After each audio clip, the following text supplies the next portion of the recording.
10th season in a row in the semis of the FA Cup. Another record for the boys in blue of Manchester. 7 times straight in the semifinals. Can't say that about other squads, man. Nope, can't say that. You'll never sing that. I think that's what the chant was, isn't it? I believe that is the case. It is. We're going to get into it here in a little bit. Welcome to the Snobby Boys.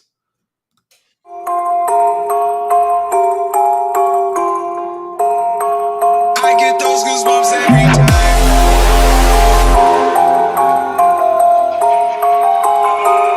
I need the hype. Throw that to the side.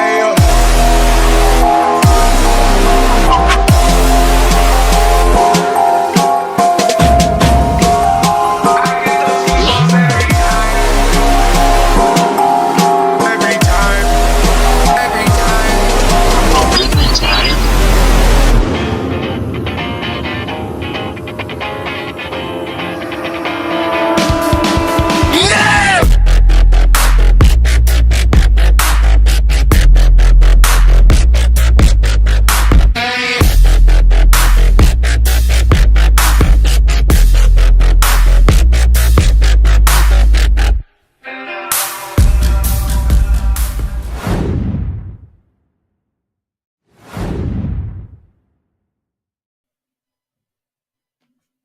You're muted.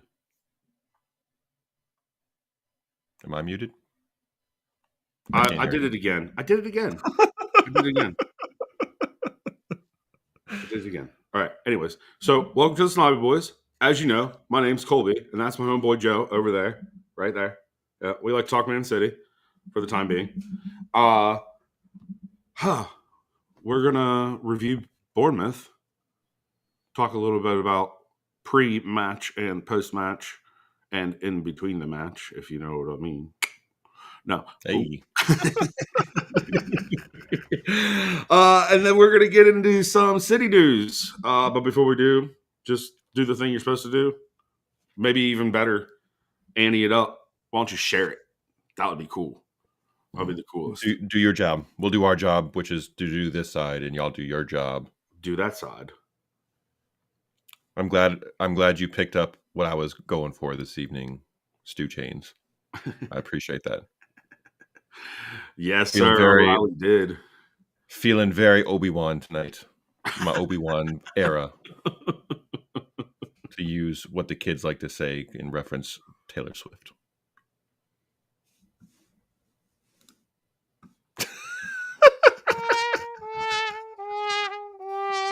Hey, man, you got to give the youngins what they want sometimes. No. That is where we will disagree. And that's fine. There is no big deal when people disagree. Folks need to relax. Yeah, that. Yes, they do. They're like that, and they're off into something else. Exactly. Thank God for that. Very quickly. Thank God for that. Thank God for that. So let's get into the review. Let's let Joe start us off a little presser talk. Yeah, Pep was on one the other day when he let the presser go, and the topic of the Club World Cup bonuses came up, and Pep was very clear about who deserved bonuses and who did not deserve bonuses. He was very clear that the backroom staff, the manager, the coaching staff, the players do not deserve a bonus this season. Not even a watch is what he said if the club win it. It's a very big pot of money for the winner for this thing. But Pep was very adamant that the folks that were on the pitch putting the work in have not been good enough this season. Very real assessment. Said we don't deserve that. So if we win, we don't deserve a check, bonus check, a watch, whatever. So I love how honest he is. You can't say he's a homer for his boys. Like, he'll back everybody up, but he's going to call it like it is. And then when we're playing like shit, that's what he's going to come out and say. He's like, we didn't have a good enough season. It wasn't good enough. Point blank. So I appreciate a manager will come out and be real about it, not just blow smoke up everybody's ass and say everything's hunky dory, everything's great, smells like roses, even though it's not. So big ups to Pep. Big up for Pep to call out the lack of performance on a large part of the people that were on the pitch. Not so I appreciated that. I appreciate too. But prospectively, our form this season has been at the hands of injury, and there's no getting around that. So, as I've said 100 times before on here, I'd be okay, and clearly Pep is okay with bombing out this bitch because it's not realistic right now. Not everybody's going to be healthy by that time. We're going to have people leaving potentially, considering that we have two windows this summer, not just one. Mm-hmm. So, I mean,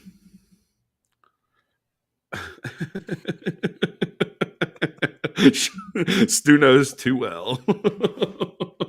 He's very observant, that guy. But right. Bit on Kushanoff. Yeah, Pep was glowing about him once again. He said he has a special quality, so fast and brings passion. He wasn't expected to play this much, but he's helped us out a lot, which is very true. Once again, the clown show of commentators on ESPN today on the American side, So bad. on ESPN Plus, once again talking about Kusanov having a rough start of it and referencing the Chelsea match. Ugh. Now 2 months back at this point. And since then, he's been rock solid. They even referenced where he played right back against Real Madrid. And because we lost and he was going against Vinny Jr., clearly that meant Kusanov had a terrible performance. You didn't even watch the match, my guy, because he did fantastic against Vinny Jr., and he was not the reason why we lost that game. So it just shows you how little those dudes do in their prep work to get ready for things. They're just spouting off dumb shit because he's been fantastic every match since that first 5 minute hiccup at the beginning of his run. It doesn't need to be mentioned anymore. We talked about this a month ago. It does not need to be brought up every fucking match. Leave the kid alone. He's been doing great. It's a paid narrative, Joe. That's what it is. That's what media is, anyways. It's paid narratives. And they will do anything and everything to paint us in a bad light and any chance that they get, especially that panel. Stevie Nickel, Craig Burley, and Shaka are the fucking worst. Mm-hmm. They are absolute bellends. They say everything they can against us at any given point, just like I just said. It's as soon as they come on, the TV goes off. Mm-hmm. They're awful. ESPN, there's a reason why the sport isn't as big, is because you got dickheads like them talking. It's do better. Do better. Yeah, and since we're on that topic, we'll take a quick pause from the Pep's presser. I was watching the pre-match mistakenly because I knew what was going to be said. I honestly just turned it on and I heard them start talking, and they're talking shit about if Man City wins the FA Cup, are we going to throw them a parade and celebrate this like it's a bad thing, pretty much, that and referenced our poor form across the board in the Champions League. I hear and we're Steve talking saying that. Yeah, just talking shit about like how it's Man City should be above this kind of thing. They've won so many trophies, it's not that big of a deal that they win the FA Cup. But if, say, United or Liverpool or Arsenal won the FA Cup, it would be awesome. And especially in past seasons when they've had shitty runs and been poor all season, if they win it, it's a spun an entirely different way where they overcome adversity and they put together great performances to win a trophy. That's a big deal. But when we're going through struggles and having a low performance comparatively to what we've been expected to do in the past, it's now spun in a negative light because we might advance and win the FA Cup. It's so obvious the bias that they have against Man City compared to other clubs. It's so gross to even listen to. So Unfortunately, again, they're paid to do it in some form or fashion. Just mute the noise at this point, right? Just Yep. mute it. He also had a little bit to say on Rodri. That he did. He was it was brought up during the conversation about would he play during the FIFA Club World Cup, and Pep was like, it would be really nice if he could play tomorrow. If he could play in the World Cup, that'd be Club World Cup, that'd be awesome. He was like, but we don't want to make the wrong decisions and make a step back. He said the doctors said 7.5 to 8 months before he's ready to start, potentially getting on the pitch. And right now we're sitting at 6.5 months. So we have to be sure he's ready, and we don't want to target the Club World Cup and rush him. So it seems like what we've all been hoping is what actually was happening, regardless of any videos that have been shared of him, practicing kicking a ball around. It appears that they're taking the correct approach, which is we're not targeting any one competition. When he's ready, he will play, and not before that. So I was glad to hear Pep was like, pump the brakes. We're not ready yet. He's not ready yet. We're not going to rush him back, which is exactly what I think every Man City fan wants to hear from the manager in that situation. So, sorry, I was just updating something real quick. My bad. No, you're good. You're good. Yeah, to that point, we need to stop the McDonald's timing expectation of players when we want to eat at a good steakhouse, right? Mm-hmm. I've used this analogy time over and again. Like, let's not push anybody to come back because we've seen the result of it. It's not good. Further an injury, putting them out longer. It's real simple math, y'all. Common sense. Let's use it. Keep it simple. Keep it real simple. And then an update on the 115 verdict. Not an update, but some words on it. Yeah, Pep said we're a year out from the charges at this point. Nothing will change a week from now or 3 weeks from now or more. So Pep was pretty much saying they'll release the verdict when they're ready, whether it's next week or 4 weeks from now. Not a lot's going to change in that time frame. So much like we referenced during the international window, when people were saying verdicts coming in during the window, relax. Pep's, again, trust the manager, trust the process. When they release it, that's when they'll release it.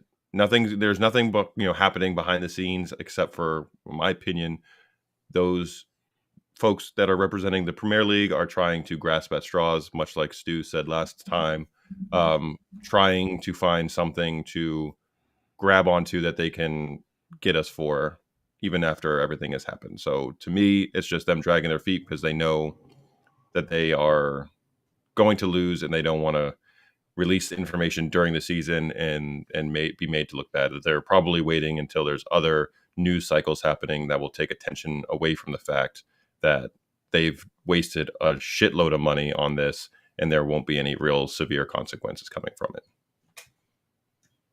That part. Let's start. Yeah. Let's discuss the starting 11. I have a few thoughts off of it right on the bat.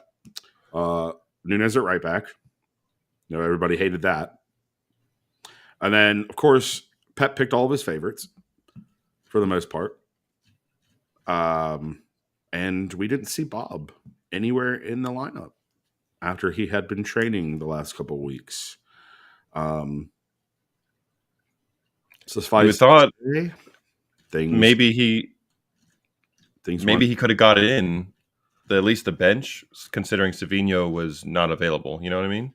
So that opened up a winger spot, right? At least even if you're not going to use him, at least let him be in the 18. Yeah.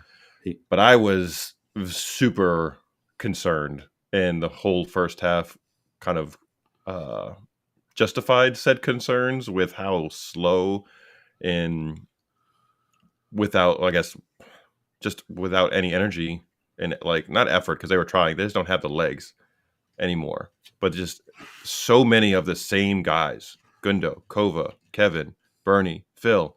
So much the same player in a lot of instances, and like to be in the same places. Mm-hmm. There's so many times we had attacking opportunities, and dudes were all in the same space. There's a Steve-O. reason, all right? There's a reason. We'll explain. I'll explain later. But man, when I saw that lineup come out, I was not thrilled. Anytime I'm seeing the partnership of Kova and Gundo as those holding-ish mids in that situation, and it was very apparent that we had no width whatsoever. Yoshko was doing the best he could to provide some, as was Nunez. But geez, the pitch, and we'll talk about the pitch, but like there isn't a lot of room there as it is, and then we're just compacting all of these dudes. Let's go, baby. All these guys in the same areas, man. Like it was just, I was not thrilled with the lineup at all. Aside from the back line, I was fine with.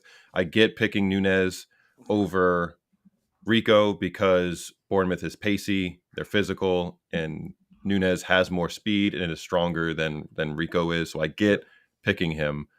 Had a boo-boo with the goal, obviously, but I get the selection because you're not going to start Vitor Hayes against Bournemouth in this situation. Kusanov has shown he's more prepared and ready for this situation, so you're not going to stick Kusanov on the right and let Vitor play next to Ruben when you have Pep clearly trusts Nunez more at that point, which I get, which I totally understand. So I liked the back line. I liked Ederson being back in there.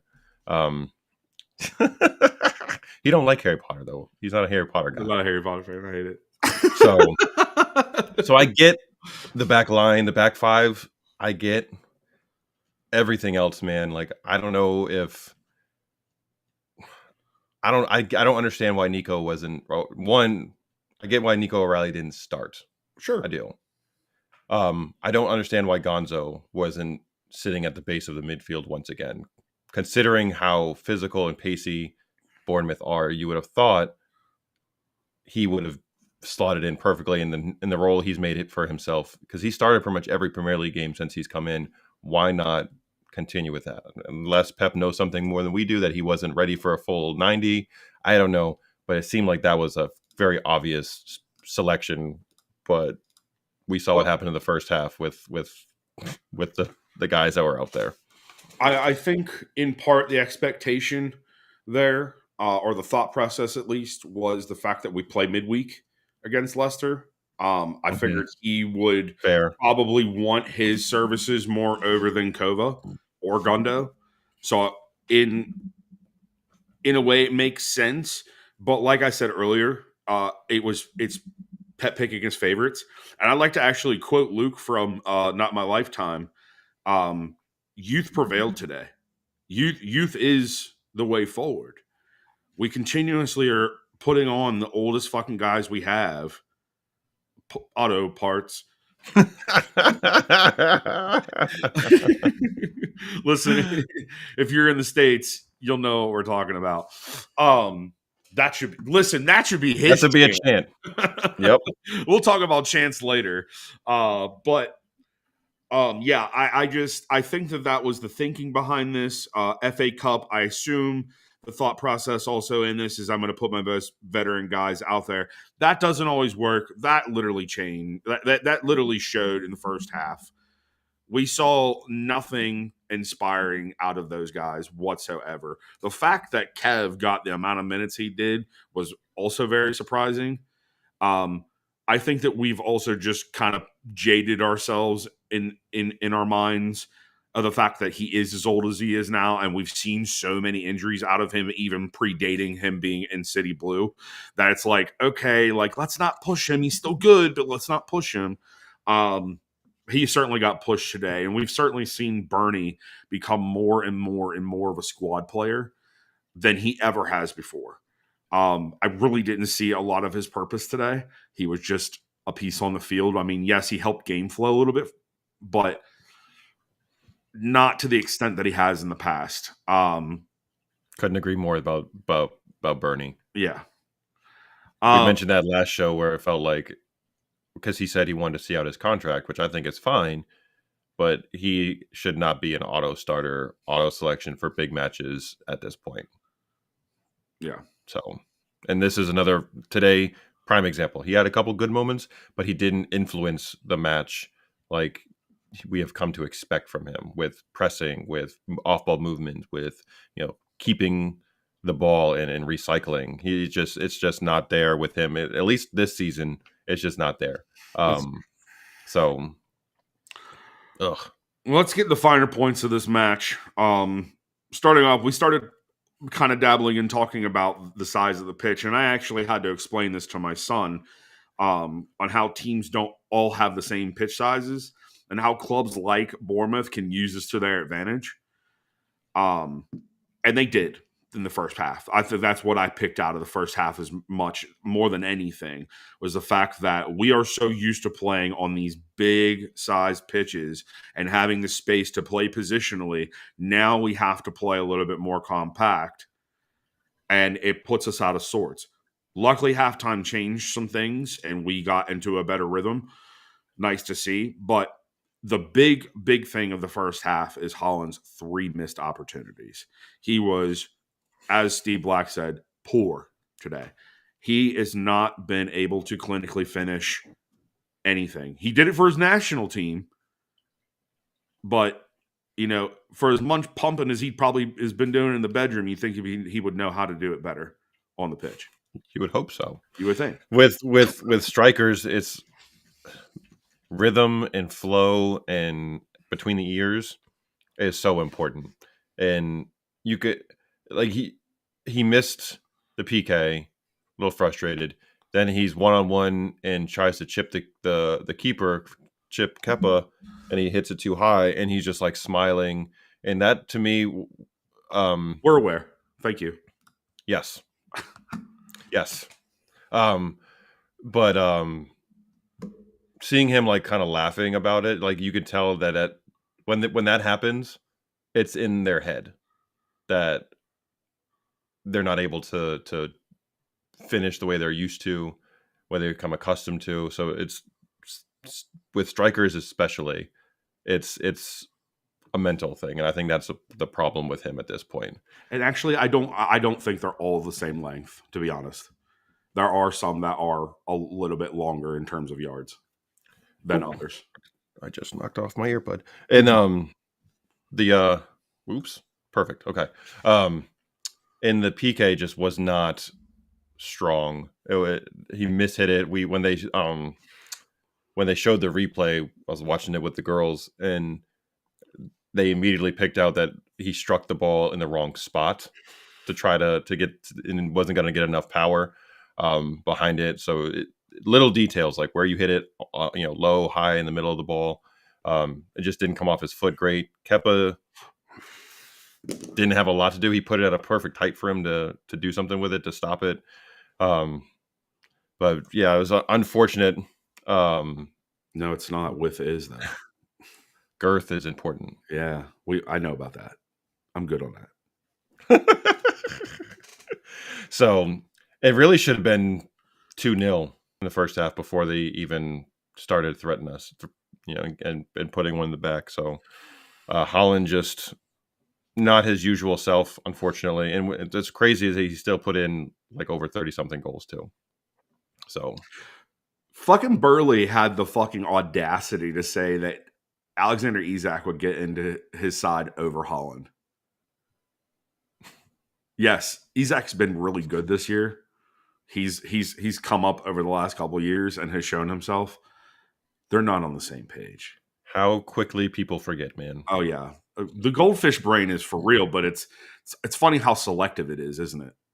Yeah. So the first goal that got knocked in against us, it needs to be said, Nunes and Kushnov were both in part to blame on that. More so Nunes because he let Semenyeho in behind him and allowed that run in for him to get the ball and then toss it. But yeah, and then Kusanov, I mean, he did what he was supposed to do in that instance. He tried to be the last point of defense, and The only thing he needs to do different there is he can't let Evan Nielsen get goal side of him.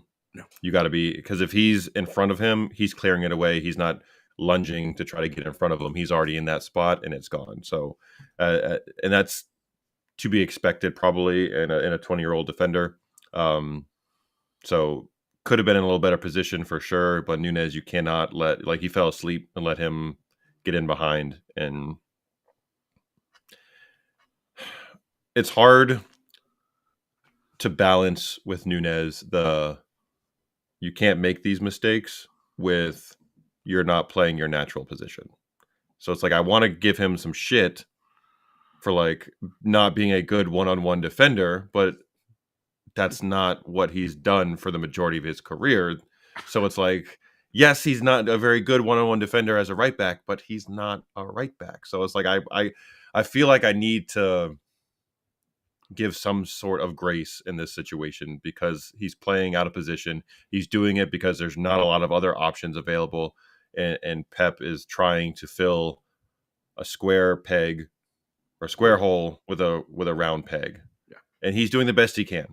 And I loved and appreciated his feistiness, his chippiness. You know, he had fight in him when calls weren't going his way. He was mixing it up. I appreciate those kind of things, and I want to say he needs to do better as a one-on-one defender, but again, we have to understand what his background is, and he hasn't been asked to do this very much. More so this year, obviously, but it takes more than 4 months to get it comfortable in a position when you've been playing. You've never really played. Yes, it. The last time exactly. you probably played it was grassroots level. Yeah, so it's like give him a little bit of grace, and while we're on the topic of grace. You scroll a little bit on social media, which I'm very quickly going to be removing myself probably off of. And the governor's page, once again, someone's like saying cash out on Phil Foden because we're never going to see the best of him ever again, and slagging him. Did we not learn our lesson the past week when it came out that the dude has been struggling with some mental illness issues all season? His three and you guys is not around who are all under the age of 5. He's probably feeling a tad guilty for not being there for his fucking family, because suffice it to say he's actually a human being and not a robot, which is what a lot of the fan base makes out players to be. So yeah, he's not been good this season. How quickly you forget how amazing he was last season. It didn't just go away. He didn't just become a shit footballer all of a sudden. He's dealing with some stuff on a personal level and a family level.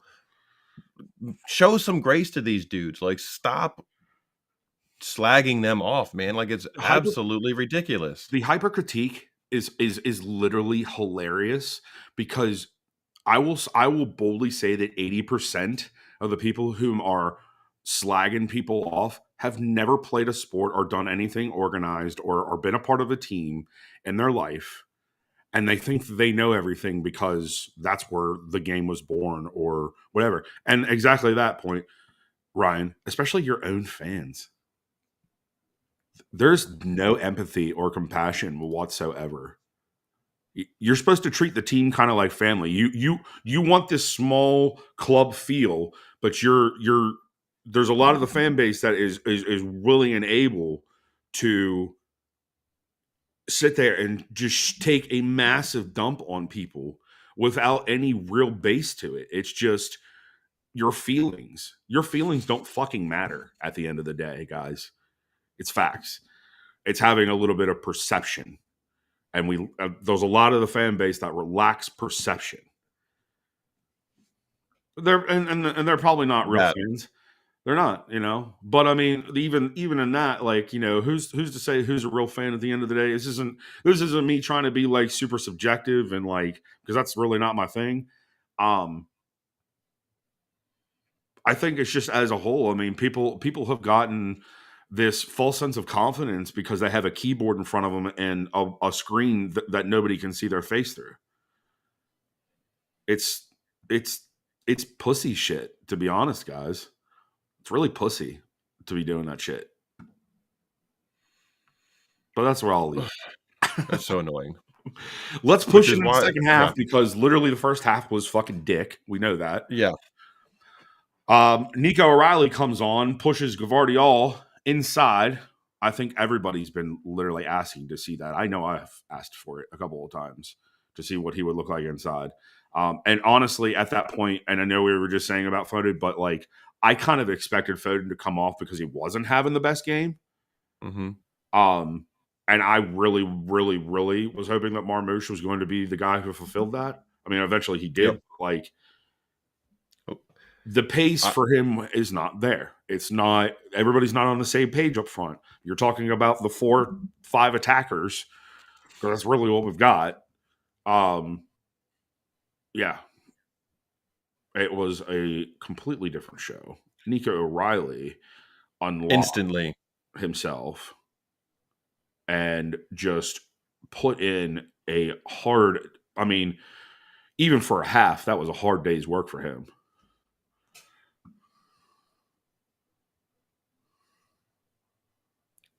Don't know who that Pat guy I'm not is. sure who you are, but welcome. Yep, that's facts. Yeah, exactly. That's the abuse. Exactly. That's the Yeah, word, Luke. Exactly. Is when people take it to that level with you can we all are get on here. You can talk about, this player didn't perform well, but right. it's about the performance. It's not about the player personally. Luke, I just quoted you a little bit ago. Yeah. He did. Oh, well, it wasn't an exact quote, but it was You a roundabout. paraphrased. It was paraphrased, yeah. I was hoping that we saw maybe a few more like halftime changes. The subs that he picked were the ones I would have picked. I just wish we had a few more of them at halftime. When it came out and Nico O'Reilly was the only one that came on, I was like, I would have liked to see Gonzo or McAtee kind of freshen up the midfield too, because it was very obvious that we were lacking in that spot. But Jesus, did Nico come in and make an instant impact? Come in right off the bat, crosses it in, perfect ball into Holland, who just does the right thing as a striker in this one. Just get your foot on it, and not with his left on the outside of his boot. Just inside of your right boot, put it in there. And then Marmoush comes in, and again, 2-3 minutes into Nico O'Reilly is setting him up and teeing him up for a goal. You love to see when another keeper has a boo boo, because Kepa, that should have been one that you stopped. I will give you a little bit of of grace because it went through the legs of their defender first, and was hard to see, but you should be stopping that one. But man, like his energy, Nico O'Reilly's energy, his enthusiasm, his running, his legs, like Yoshko has that same level of speed and physicality out wide, so it wasn't like we were missing that, but it was just different with Nico out there on the left, Yoshko on the inside. Um, Man, like it was so refreshing to see him out wide, and it was like why I was like, where was this? Would have been nice to see that in the beginning of the game with him in the middle and letting him play in his more natural position, but man, That part. So I'm listening to you, but I'm reading the comments, and yep. yeah, that's a nice way of saying it. That's a nice way of saying it. Yeah. So they could, yeah, great in build up, man. He was really great in the build up. That breaking down into the box, getting 1v1, and then passing it off to Holland. Mm-hmm. I knew when we went down one that it was going to be one of those games where we just needed to be patient. They weren't all there. They came out guns a-blazing, and you see this. There's a false sense of confidence going up against us. Yes, you may play on a smaller pitch of sort, but compact play isn't something we don't know how to do. And we showed that we could dismantle whatever they were bringing. I don't know what Pep said to them in the locker room. It was a different energy for across the board from everybody at half. That's But for I sure. knew Pep had it in him. Absolutely. to bring that out of the boys today because I mean, yeah, we're we're fighting for hardware at this point. If we're here, let's do it, right? Let's not fuck this one off. We have no shot at winning the league. We're clearly out of Champions League. There is no other competition for us at this point. The League Cup doesn't matter right now. I would rather, yeah, at this point, I think he's saying, you know what? I'm not trying to leave this season without something on the shelf. So let's make this happen. If you don't make this happen, expect them big changes this summer, fellas. Absolutely. And Bournemouth, well, they did play pretty well in the first half. I don't think they just automatically or all of a sudden stopped playing well. I think we just turned it up a notch in the second half and were able to enforce our will and our play style on them more so in the second half than we were able to do in the second half or in the first half. First half, it was all they were dictating the pace of play and how it was going. Second half, for the entire 45 plus 7, 52 minutes because they added some absurd amount of stoppage time. What the fuck was we that? controlled the flow of the game the entire second half. It was much, much better. So it was, I loved seeing the response because we got, they went down 1-0. They didn't play well. They go into halftime, regroup, and that's the old City that we've become accustomed to seeing. When they get hit in the mouth, they respond and with 2 more punches to the other person. Mm-hmm. All this season, it's been we've got hit in the mouth, and then we just take 3 or 4 more to the chin, and we're done.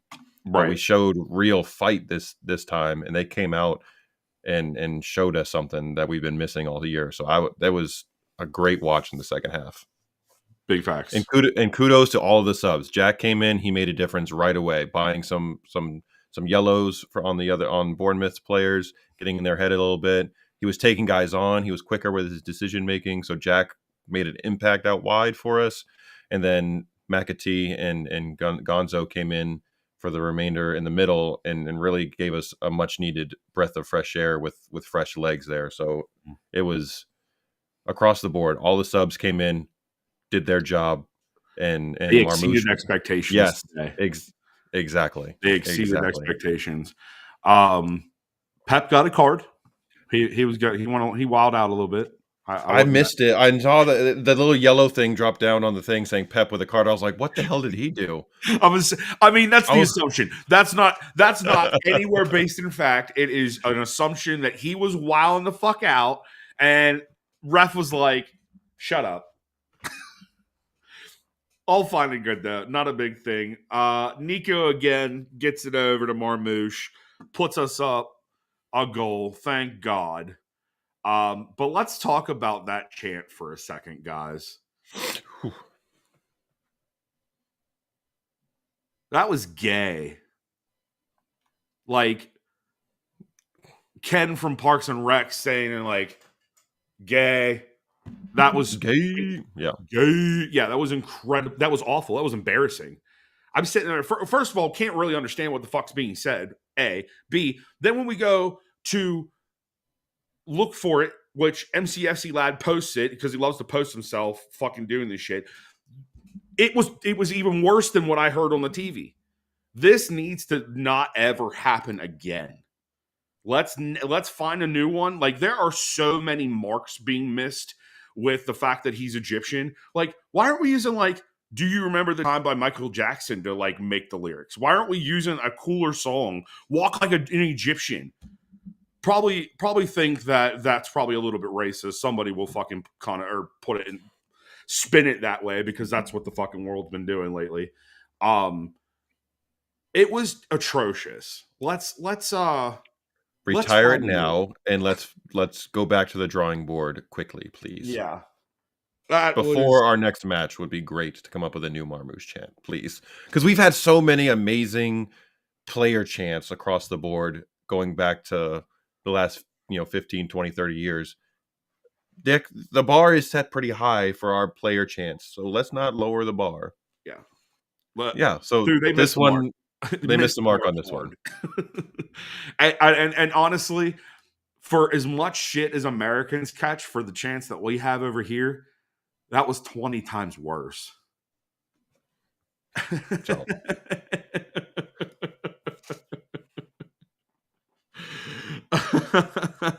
that's kind of funny to me. I'm not gonna lie. Yeah. So Jack Sullivan, it's for Foden, as he was saying earlier, and then other Nico and McAtee on for Gundo and Mateo. Youth needed to happen earlier. just a little earlier. Yeah, you could Just see a by the time little earlier. Kova and Gundo were subbed off, both of them like 2 or 3 minutes before that had moments where they were just stopped on the pitch, like hands on their knees, bent over, trying to gasp for air because they just didn't have anything left in them. So it's like they gave all they had. Let's flip that sub switch just a little bit earlier so we don't like. Thankfully, nothing happened in that 2 or 3 minute spell where they both had nothing left in them and we were able to keep possession.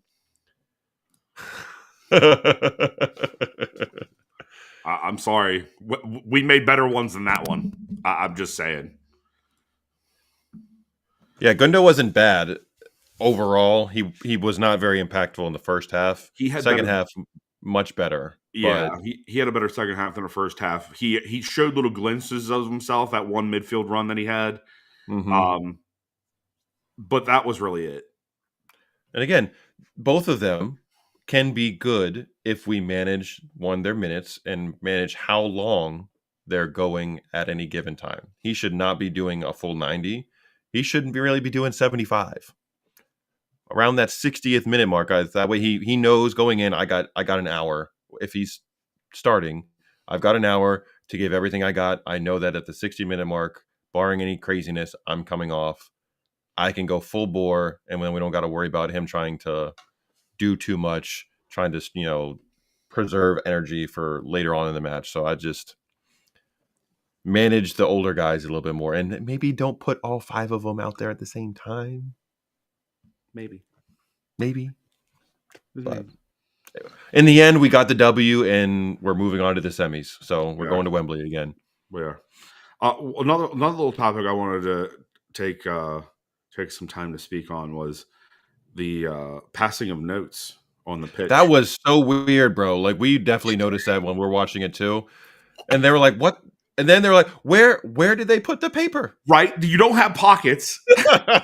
It's clearly going in your drawers. It's either in your undies or it's in your socks. Like, what? Like, where did you put the paper afterwards? And why couldn't you just relay the message verbally? Right. Well, I think it was because of the fact that the guy was Ukrainian.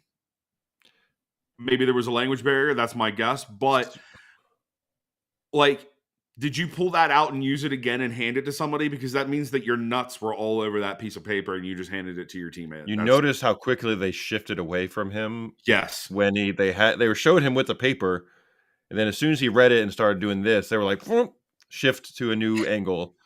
Mostly because they probably didn't want to show him stuffing it in his junk or next to his butt cheeks.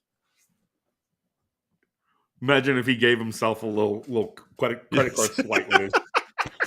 He said self-destruct paper mission impossible type shit. This paper will self-destruct. Yeah, just and then he's smoking.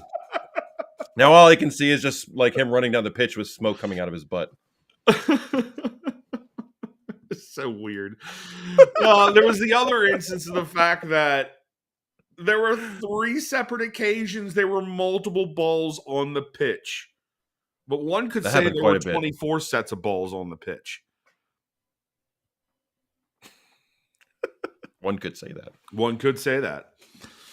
No, that was I think it's the first time I've seen it in a match where they was just like either the ball boys on the side were not doing their fucking job or people were being absolute shitheads. I think a combination of those. Could have been a combination. More than likely. Yeah. 7 extra minutes. Like for what? For what? There wasn't that many injuries. There wasn't that many subs. Goals. And there wasn't any like lengthy VAR checks either. So where the hell did they get 7 minutes from? Nice way to get blown, I suppose.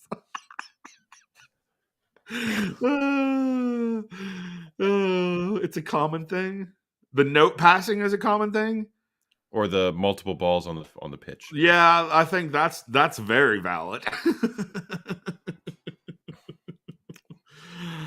Yeah, so I guess that kind of wraps it. On to Wembley to take on Forest. That's not going to be fun. It's not going to be an easy road out. Villa looked mighty today. Rashford has unlocked himself, I guess. Helps when you're playing Preston North End. Well, it also does play into it as well, right? But it just shows you how shit of a club Manchester United is. Because Rashford didn't, again, much like Phil, he didn't forget how to play football at the highest level. He just needed to get out from that fucking toxic environment and get away from United to be able to express himself on the pitch again. And now with Villa, and he's doing those things, and they look really good. They play Crystal Palace, I believe, right? That's the other semi. Mm-hmm. So Palace didn't look too bad in that match either against Fulham. They looked. Did you see? And any of y'all in the comments see? Jean-Philippe Matete is back on the pitch, and he's got like an old school like wrestlers gear, like head protection thing. It looks like a not WWE wrestler, but like high school mat high wrestling. school Olympic wrestler, wrestler. He's got like that kind of headgear on in training, and that shit looked so funny to me. He looked very happy to have it on too. He was clearly having a good time with it. So normally you see get a little reckless with it too. Just I know. So let's hit man of the match before we jump into our halftime educational video as it pertains to a particular thing that is also associated with our club, but has been a protest in recent years. Joe, who was your man of the match? I think there's only one person. Normally, I don't give out a man of the match for someone who only played 45 minutes, but this could only go to one person. And Nico O'Reilly completely changed the match with his energy, with his personality, with his toughness and speed and size. You got to give it to him. I think second star, if you will.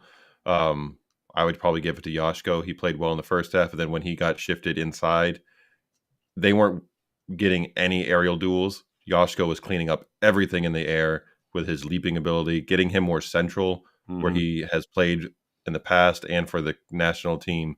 He's a difference maker whether we play him at left back or we play him at center back with Ruben. Yep. That allows Ruben to play on his natural right side and not have to play on the left. He's good with both feet, obviously, but it's not the same as someone who's a natural left-sided player in Yoshko. And him and Ruben formed a very nice partnership in the back line, and then having the size and pace on the wings of Nunez and Nico, so much better. Kushnov did not play poorly. He got subbed because of his yellow card that he picked up, which was bullshit. By the way, bullshit. But for me, it's got to be Nico. 2 assists and completely changed the flow of the game with his substitution and presence. Yeah, I will have to tend to agree with you that Nico fucking Riley is the dude. I want to ask a question to like, do you think he's been spending time with Vardiol in anticipation of this particular thing happening? Because he looked in times, especially when he was taking the ball down the pitch, that looked like a little bit of Vardiol. Just a little bit. Mm-hmm. Now, we know he's played left back before for us, and he looked pretty decent when he did it. I think he's just a really good defensive cog, regardless of where he plays, especially with him being more to the left side anyhow. I really, really, really like that our youth is starting to catch some time. It's been warranted because, suffice it to say, our veteran first teamers have not been up to the challenge on most occasions. So, I have to give it to him. 2 assists, came in, like Joe said, he was an absolute difference maker.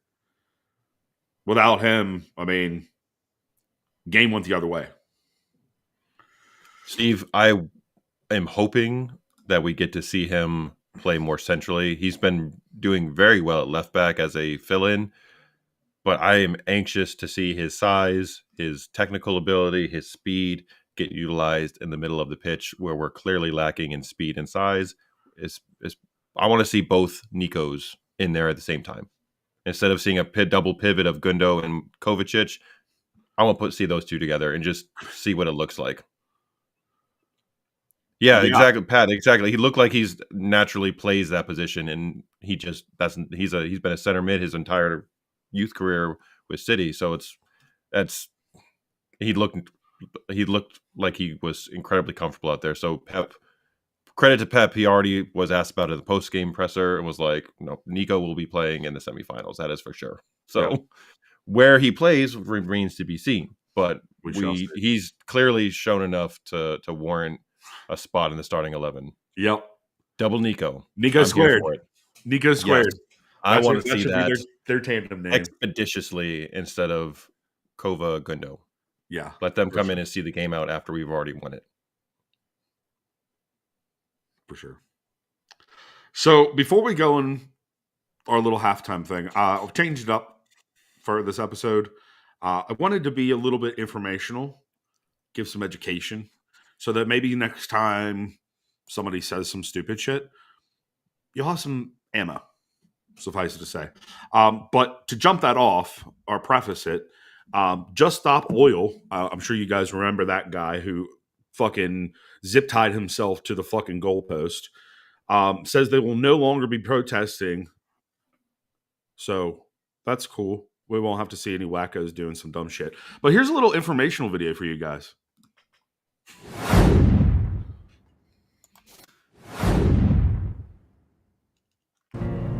God, they're massive. Who owns them? Oil companies. We're using the power of the wells. There's no electricity out here. We're off the grid. There's nothing clean about this. Please, Mr. Oilman, tell me how the wind is bad for the environment. You have any idea how much diesel they have to burn to mix that much concrete? Or make that steel and haul this shit out here and put it together with a 450-foot crane? You want to guess how much oil it takes to lubricate that fucking thing? Or winterize it? And its 20-year lifespan, it won't offset the carbon footprint of making it. And don't get me started on solar panels and the lithium in your Tesla battery. And never mind the fact that if the whole world decided to go electric tomorrow, we don't have the transmission lines to get the electricity to the cities. It'd take 30 years if we started tomorrow. And unfortunately for your grandkids, we have a 120-year petroleum-based infrastructure. Our whole lives depend on it. And hell, it's in everything. That road we came in on, the wheels on every car ever made, including yours, it's in tennis rackets and lipstick and refrigerators and antihistamines, pretty much anything plastic. Your cell phone case, artificial heart valves, any kind of clothing that's not made with animal or plant fibers, soap, fucking hand lotion, garbage bags, fishing boats, you name it. Every fucking thing. And you know what the kicker is? We're gonna run out of it before we find its replacement. It's the thing that's gonna kill us all. As a species. No, the thing that's gonna kill us all is running out before we find an alternative. And believe me, if Exxon thought them fucking things right there were the future, they'd be putting them all over the goddamn place. Getting oil out of the ground's the most dangerous job in the world. We don't do it because we like it. We do it because we run out of options. And you're out here trying... Watch Landman on Paramount Plus.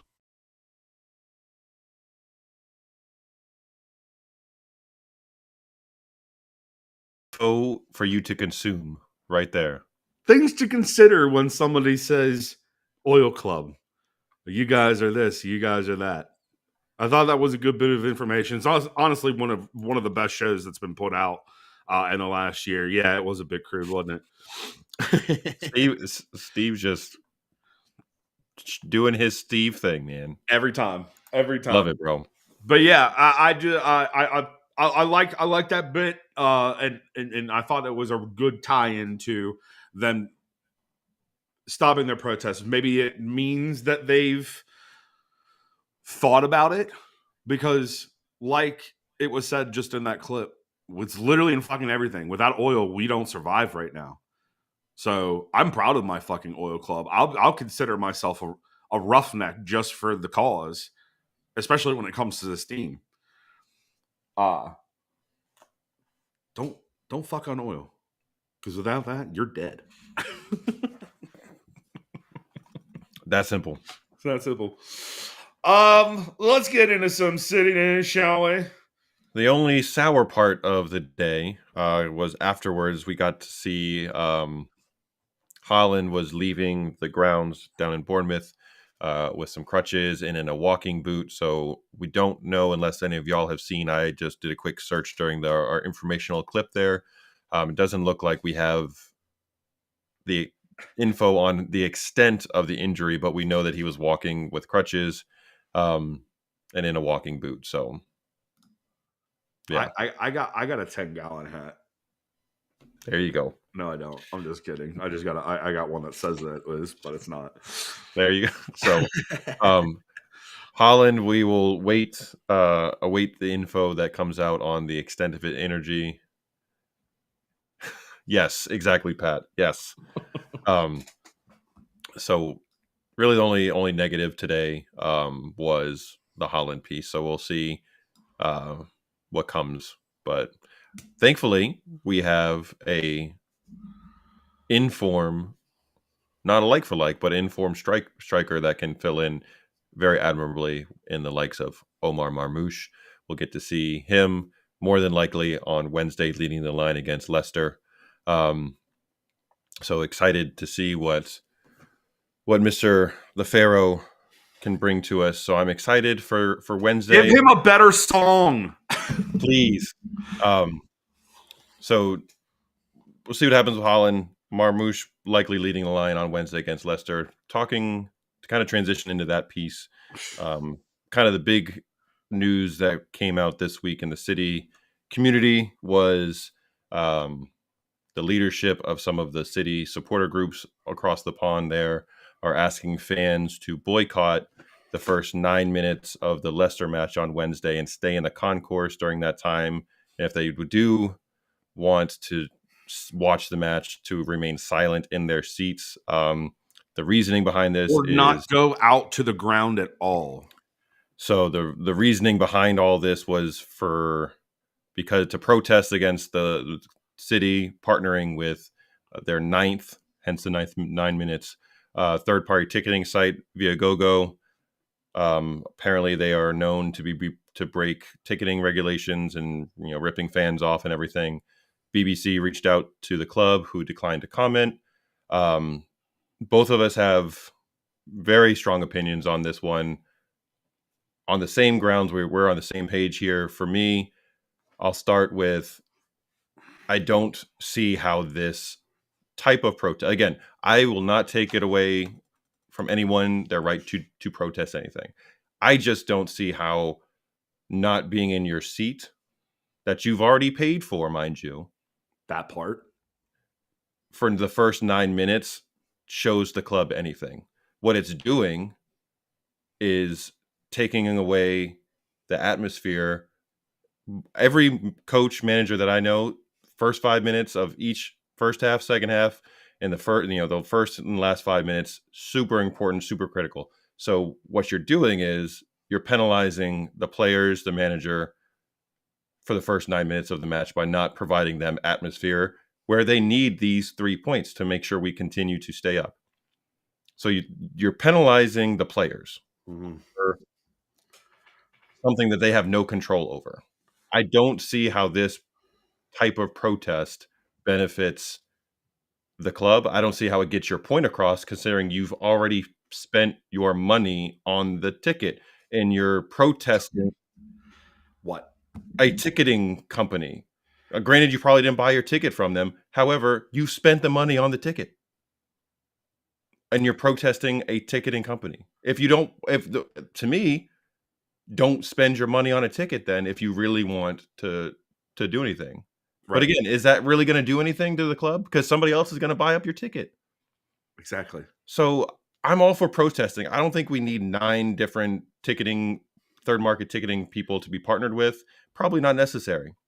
And if this other organization is shitty with their customer service, I definitely don't think. With them. Then for us, yeah, and for y'all over there, You'll just buy from them. don't use them. That's the protest. So just don't use Viagogo. Yeah, it's just that simple. Just don't use So them. I don't. It feels very much to me like Attention grabbing. a few individuals who are in charge of these supporters groups Who stole our design and wore it on another show. are ego tripping right now and trying to get everybody to do what they think is best, and isn't what's best for the boys on the pitch, which should be our primary focus, in my opinion. Exactly. So here's the deeper rooted issue that I see for English and UK supporters alike. This has nothing to do with the club making higher ticket prices and all this stuff at the end of the day. What it does have to deal with is the fact that your government taxes you to no end, therefore not giving you what you need in order to have these fun-filled moments. That's where it all starts. Until you guys have done your patriotic duty and fixed the government and the way you're taxed, this will continue to be a gripe. Because let's be honest, 63 pounds ain't that much, guys. It's really not. Not compared to what we spend over here on shit. That's chump change.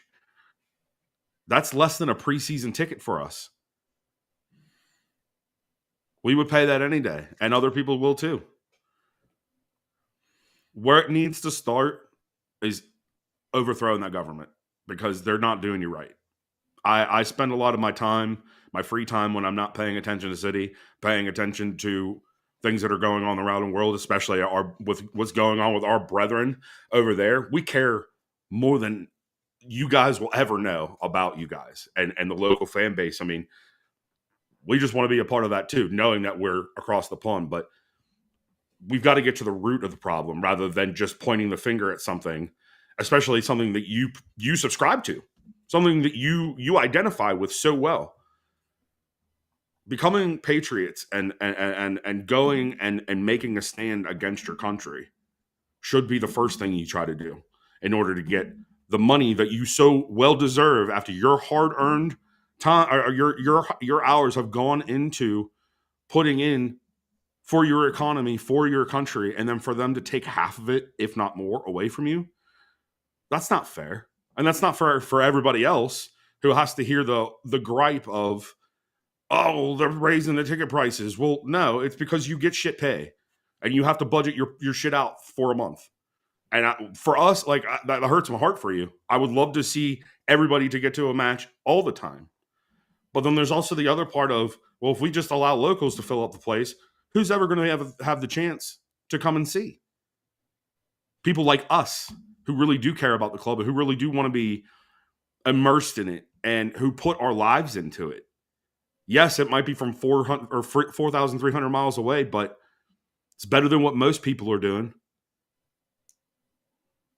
Steve, I have a question because it seemed like this is all bubbling up because City are partnering with Viagogo recently. You said Viagogo are the main sellers. Is that like their? I'm assuming they're what would be the equivalent to our Ticketmaster. So, okay. Even though they have Ticketmaster over there, but like for us, if you're going to go like tiers of different third-party vendors who sell tickets, I'm assuming they're up at the top like that, which means... So they're one of the main ones that everybody uses, but now the club is just partnering with. Yeah. This part too, Steve, you're talking about... Oh, sorry. You're talking about something that predates literally any of us, and honestly, it predates the United States, which is in big part why a lot of our ancestors left, particularly mine. Taxed to absolute no end. And for what? Where does the money go? What does it do for your economy? What does it make your life better? You have free healthcare, but can you actually get the healthcare that you need when you need it? Or do you have to sit like Canadians who sit out in the fucking cold for 40 fucking days with open wounds? Sorry, I'm going a little farther into the whole global shit, but like what they're doing to you is fucked. And we see, at least I see it. I see it, and I feel terrible for you. But at the same point in time, it's out of your control. But you can take that control back by doing what's right for your country. There are tons of people that have been out in the streets recently protesting and trying to make some changes. I mean, Christ's sake, you can't even go out and say a Christian prayer in the streets anymore. That's fucked. And I'm sure that it does, but it needs to be the big wigs, find out who those big wigs are. Stop supporting their companies. Yes, a lot of this is generational wealth too, which is even worse. The generational wealth part is worse, but there are ways that you can buck the system to them so that way you're not paying their lives. Because in some way, shape, or form, it's through this, that, or the other. You just pick your poison. And that's all I got to say about that. Gotta love Forrest Gump. Yep. Society is fucked, man. I mean, anywhere you go, as I look at things more and more around everywhere, I'm not trying to like toot horns or flex muscle or anything like that, but I feel very proud to be American. I feel very proud to live where I live and have the freedoms that I have. Yes, is freedom real? It's a little bit of a construct in a way. We get the illusion of choice. That's the big kicker in this. We have the illusion of choice. At the end of the day, people within major conglomerate companies like BlackRock and Vanguard and all of those guys, those are the ones that are screwing us. I mean, the American housing market right now, it's stupid because you have major companies who are buying up single family homes and raising the costs up to the point where people can't find a home because they're out of the pay range. A single level single family home that's 1,500 square feet shouldn't cost me $500,000. That's preposterous. I can't imagine what it's like over there, especially with the whole immigration thing and the influx that's going on there. I mean, that's a whole other topic, but that's not city news. We're talking about ticket prices and ticket third-party vendors and shit like that. I get the gripe, but then also there is something that can be done. Band together, talk about things amongst your people, and take your shit back. Take it back. There's only so many of them. Bigwigs, there's only so many of them. Let me get in the comments real quick. Next few years are going to be painful for me anyway. The trending now is to go away from the city family. The new construction isn't just a saying; it's a commercial setup. In part, yes, they want a bigger influx of people coming in. That's how a business works. This is a business at the end of the day, guys. This isn't just a club. If that's what you want it to be, then it's going to have to go back to the Division 2 years, and Sheik pulls his money out and says, "Here's find new ownership."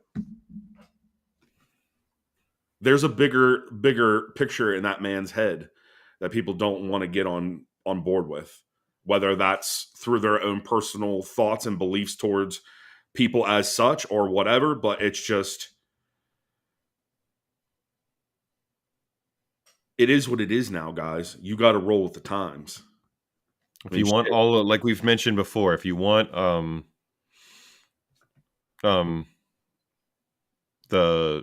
all of the good things that have come with the influx of money and everything, all of the championships, all the trophies, all of those kind of things, then you have to be okay with some of the changes that are going to be made. Change is inevitable, guys. Change is always going to be there. How do you so adapt? if we want our club to be the best club in the land and all the world, there's part of that. There's some exactly. You're gonna have to sacrifice some things, and are you willing to make those sacrifices as a fan? So, yep. Yes. You gotta roll with it. You gotta take your time.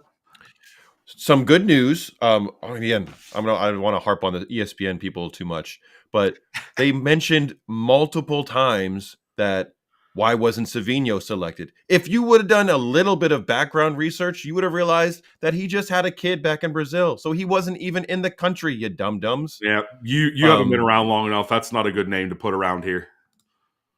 So Savino came out, his wife, again, weird saying wife when he's just a 20-year-old baby still himself, is having a baby. So he just had a little baby girl. So he was not there for very good reason and not available for selection, ESPN folks. Shows how little legwork you do to prepare for a match. So Savino, congratulations. Welcome to the daddy brotherhood. Two fathers right here. Pat, you're fine, dude. Yeah, Like you're I said, fine. You didn't know. That's why I said you haven't been around long enough to know that name is not welcome around here. He showed his ass, and we'll be putting light on that real soon, just so everybody knows. kind of to go back with the Brazilian theme there, once again, Brazil is looking for a new national team manager. They have fired, I think, their fourth coach since the last World Cup, so they are going through them very quickly. Not surprisingly, the first two names that get brought up were Carlo Ancelotti, and then shortly thereafter, Pep was linked once again. And I say linked if you're listening with air quotes because it was bullshit. Again, Pep is happy right where he is. He just signed an extension for 2 more years. He is not interested in going now to go take over the Brazilian national team when he's just had a very difficult season and has said numerous times how much he wants to be here to help rebuild, retool, and get us back to where we are been accustomed to being. So if you hear any more noise about Pep in Brazil's national team job, just know that it's BS once again. This is what they always do. It always happens like this. And he always... Exactly. So just keep scrolling past that when you see it pop up on your Instagram, X, Facebook, whatever it is that you're scrolling that you should be maybe not scrolling. I'm trying to stop doing that myself. So this is actually the one that I'm seeing that's a little bit more realistic and actually might have some weight to it. I wouldn't mind seeing it for the Brazilian team. I really love the rivalry between Brazil and Argentina. That's two sides of very good football, and they're not anywhere near the same. Which is two different, very different styles. Great matchup. A lot of history, a lot of hatred between the fans. That's like a true rivalry that you love to see. Yeah, they don't like each other. The players don't like each other, and infuse it because Scaloni's been fantastic for Argentina. Throwing in another high quality manager in that mix, like a Ancelotti, that would just add fuel to the fire. A lot of history there would be dope for that to happen. So, another extremely random piece of city news that popped up this week.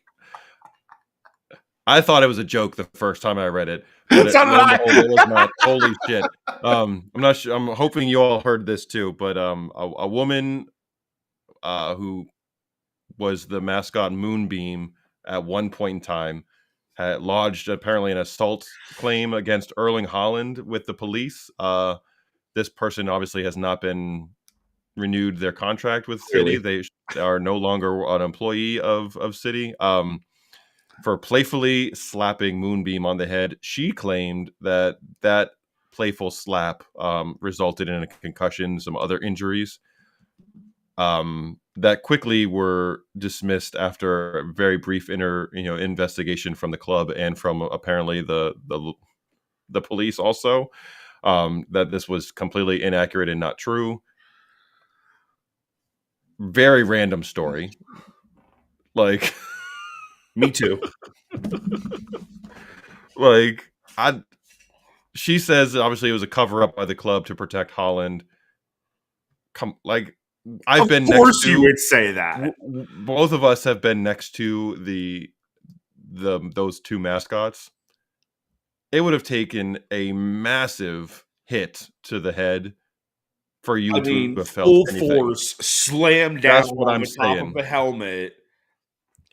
Yeah. So absolutely ridiculous. I saw that come across my feed and I was like, this cannot be a real story. This got to be like an Onion story. Someone's making this shit up. Nope. Apparently it was a real one, but The fucking Onion. unreal, dude. Like,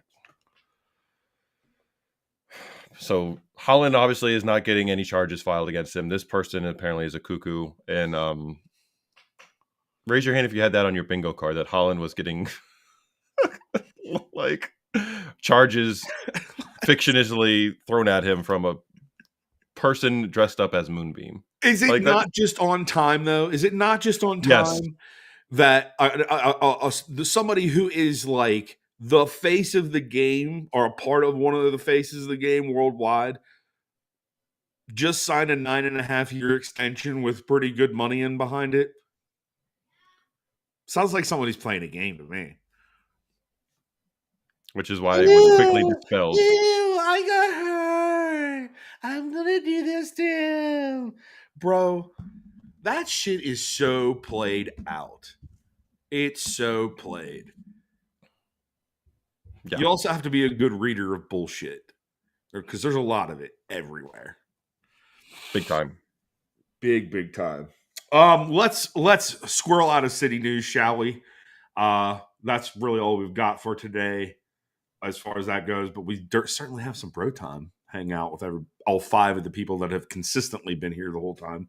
Appreciate you guys. Steve and Pat, thanks for hanging to Steve the and end Pat, with thank us. you so much for hanging out. Absolutely. Luke's, thanks for stopping by. Stu is in here for a little bit. You know, that's kind of an expectation at this point, though. Right?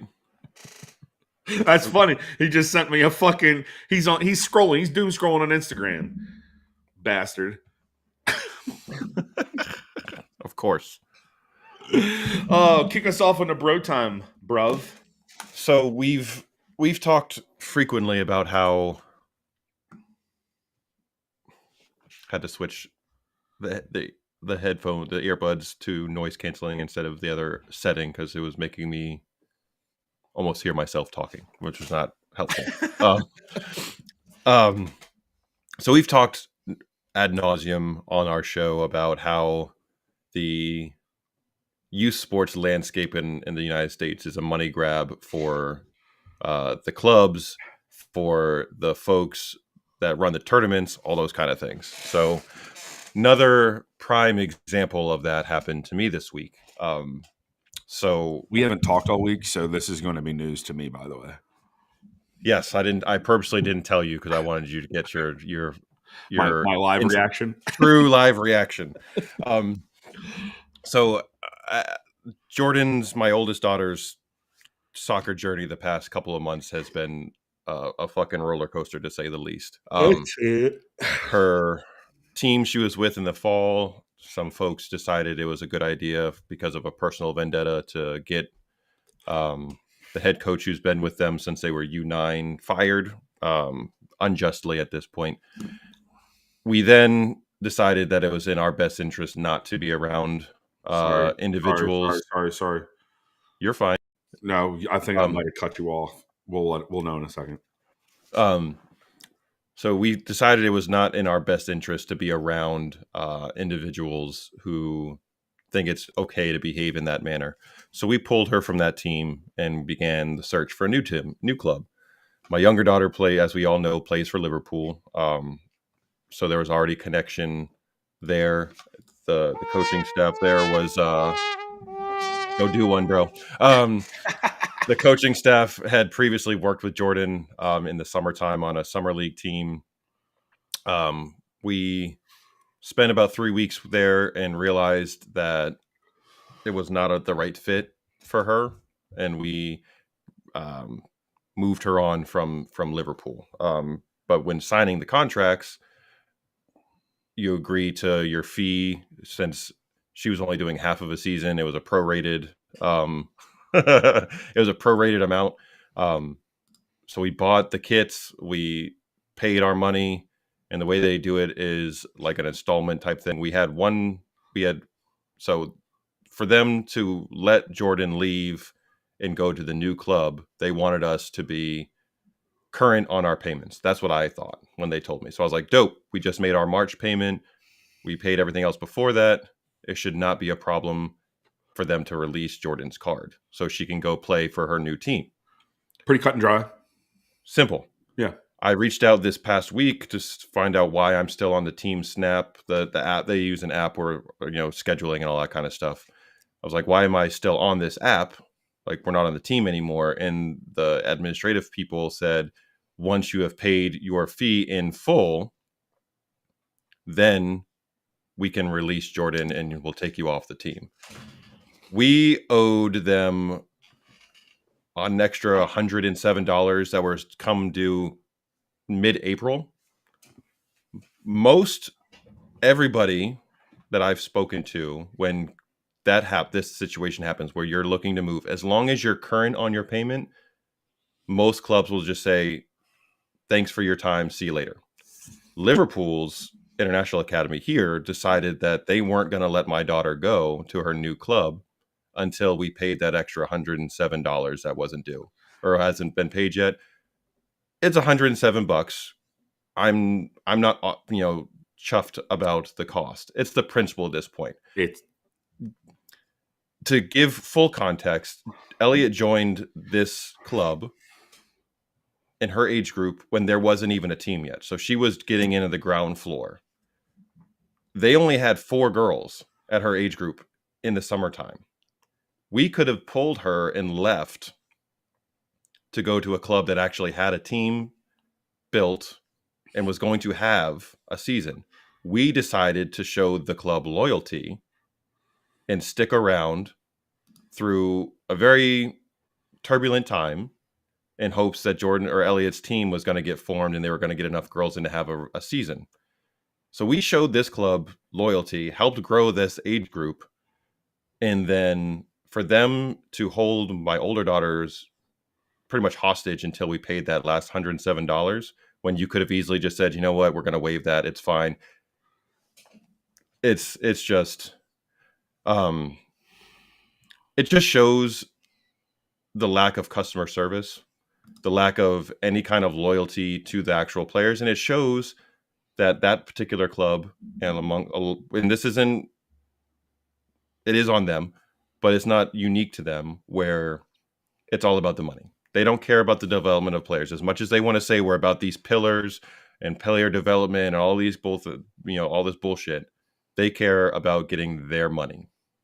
It doesn't matter that a family was trying to move to a better team. Jordan was moving up to one of the best teams in the state, nationally ranked team.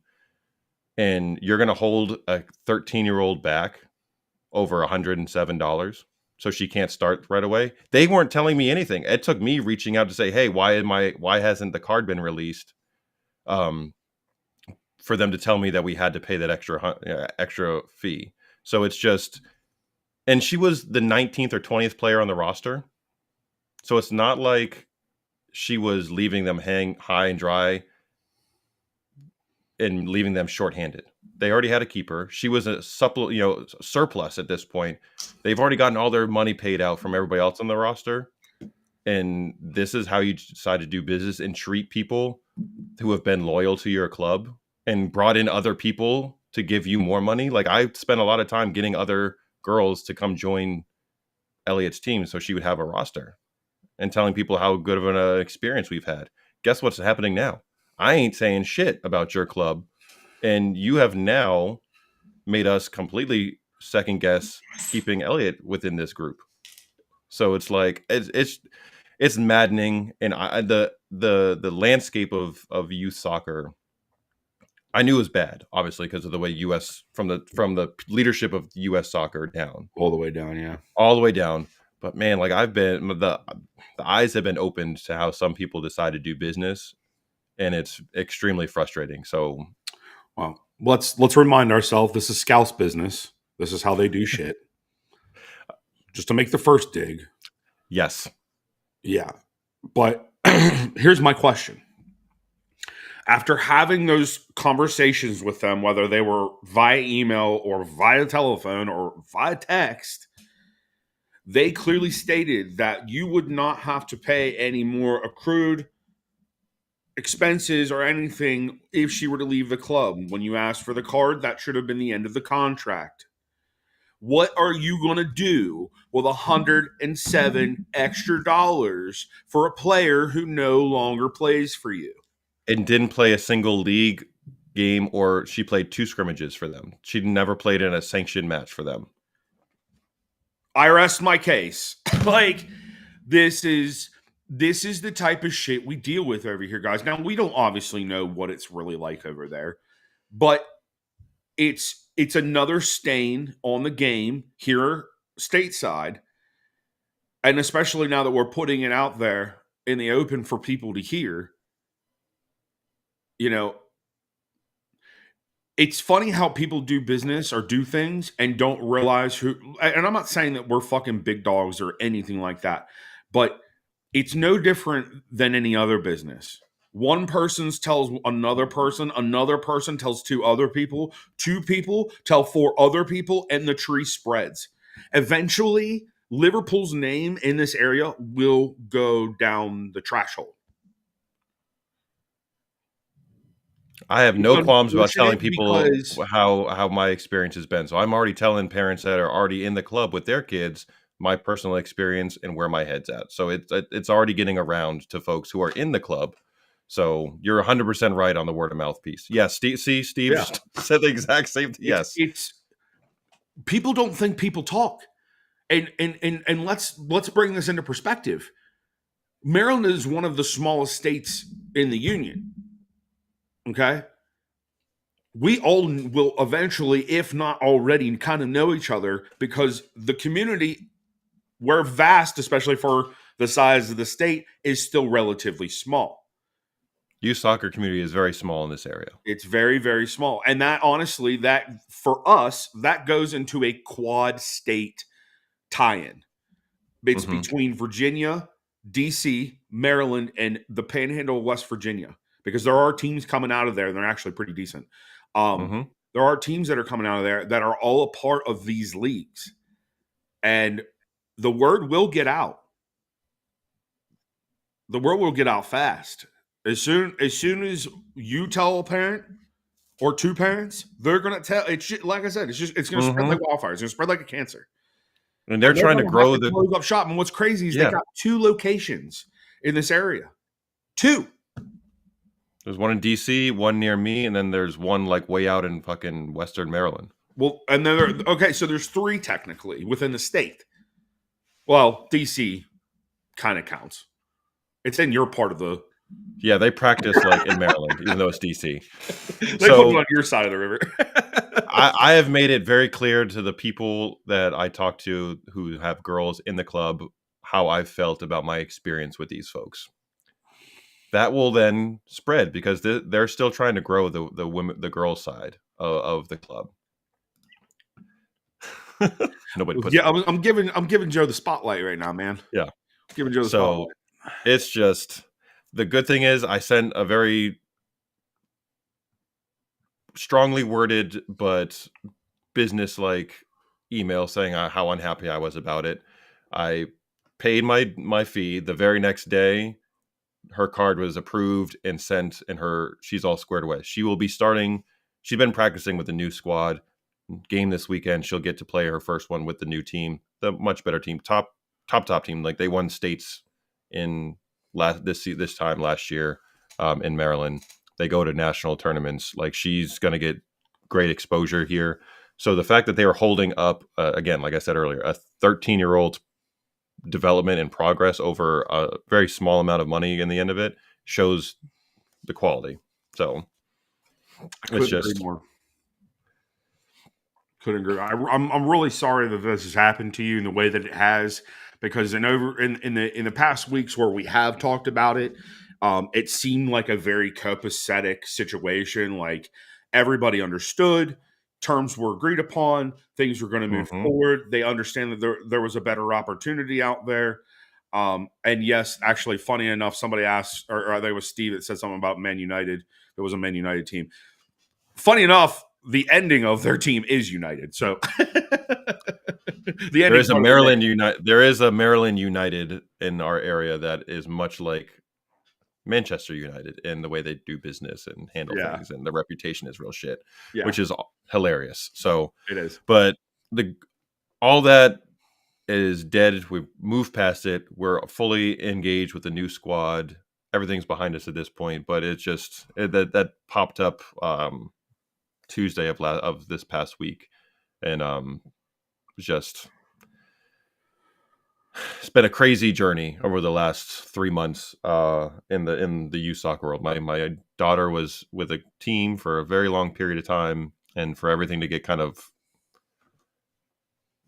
turned upside down over the last couple of weeks is crazy. Not weeks, months, pretty much. So there's so much crossover. Like I said, it's a small youth soccer community, so that everybody kind of knows everybody at this point. And we'll see people at tournaments and games here coming up that she's going to be on a new squad and doing better. So, I wanted to bring that up because it was relevant to my life, and sharing that with you all, with the plight of the youth sports. Because again, this isn't just footy. This is baseball, football, basketball, hockey. It's drama across the board. It is. Steve, excellent question. Through all of this, I could not be more proud of a 13-year-old. Well, you've been an I could excellent not. agent in it, though. Like, let's not kid yourself. She well, in regards to like her mental state for all this, she has been an absolute rock through this turbulent time that we're going through. She's handled this with more class and maturity than all the adults from the other clubs and parents. There's some parents from the ASA team, just saying. She is so much happier. She's on a team now of like-minded girls that also are driven, that want to be as good as they possibly can, that want to win, that want to compete, and eat, live, and breathe the game of footy. That's what she's been wanting. She wants to be on a team that is going to be with girls that work as hard as she does, where they want it. They want to win. They want to be competitive. They go through practice hard and take it seriously. That's all she's ever wanted, and that's all I've wanted from her, is to be on a team of girls that are her equals in that regard. I don't want her to be the hardest working one on the team. I mean, I do, obviously, but if it stands out that she's clearly the hardest worker, that means the rest of the team is not where it needs to be.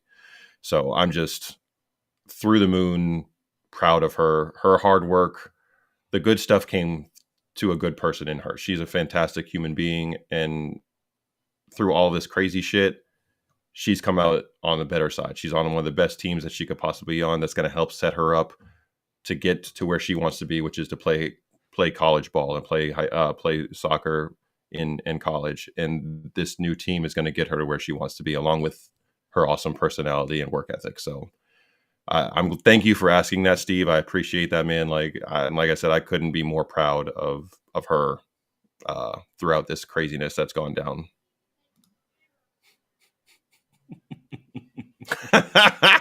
No. So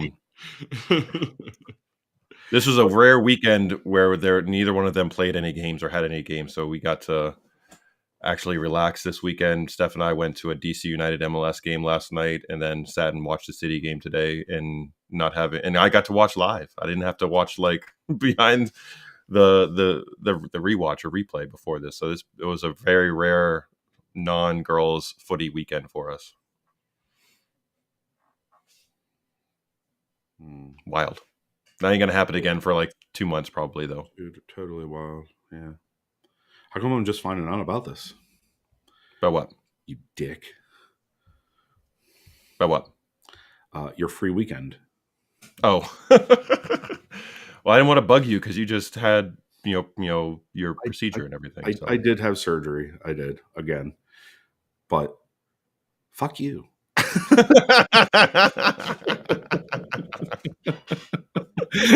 I'm sitting here. I'm like, he's busy. I ain't gonna fuck with him. Like, girls got games. You're basically 4 days a week training. at this point. Especially now because Jordan is on Tuesday, Thursdays, and Elliot's Mondays, Wednesdays. Yeah. Steve, Jordan, the one we were just referencing, she is a keeper. Mm-hmm. So she is 100% full-time keeper at this point. So it's so much fun to watch her.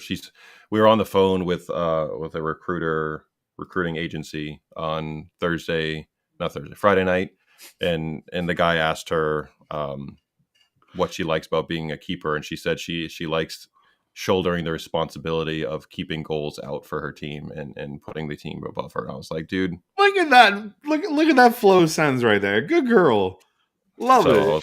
I was like, fantastic. She So wants to shoulder the responsibility. You did good parenting. Thank you. Hey, man. I mean, that would be a dream. I know that for a fact for him and for her. We have spent many conversations discussing the fact that City has a campus over here, but they don't actually have a team like Liverpool does. But that's definitely, yes, that's in the cards. That's in the cards. If it's not that, I would say it would be NWSL. Dream scenario would be for Dad anyway. You're right. For Dad, is she gets recruited and goes to play college soccer at North Carolina, and she's a Tar Heel for a few years, and then Tough school. when she's one, tough to get into, and two, they have a legacy of women's soccer there, Elite program. They just won the national title last year in college. So yep. Because I'm a lifelong North Carolina Tar Heel fan, so Michael Jordan. There you go. Hence the name Jordan. So dream scenario for Dad would be she goes to college at North Carolina, plays there, and then gets picked up either with the Spirit or City come calling, and she's able to play for them, her or Elliot, either one, and then I can just move over there with her, and Steph and I can set up shop right there and go to as many matches as possible. Listen, with the NWSL though, you get you get thrown anywhere. They have great teams in really cool places. The great thing too with the NWSL now, with the Women's Soccer League here, is they just got rid of the draft. So as soon as you're out of the college, the player gets the power, and they get to decide where they want to go. They're not beholden to whoever decides to pick them and holds their rights. As soon as they're done college and they're ready to declare, they get to go negotiate with whoever they want to go play for, and not the other way around. So that's huge. That's massive. Absolutely massive. So there was American with City. I know Rose Lavelle played there for sure. She was there for a bit, and I think there was another one that played there too. I can't remember her name, but I know exactly what you're talking about, Pat. My great grandfather's from York.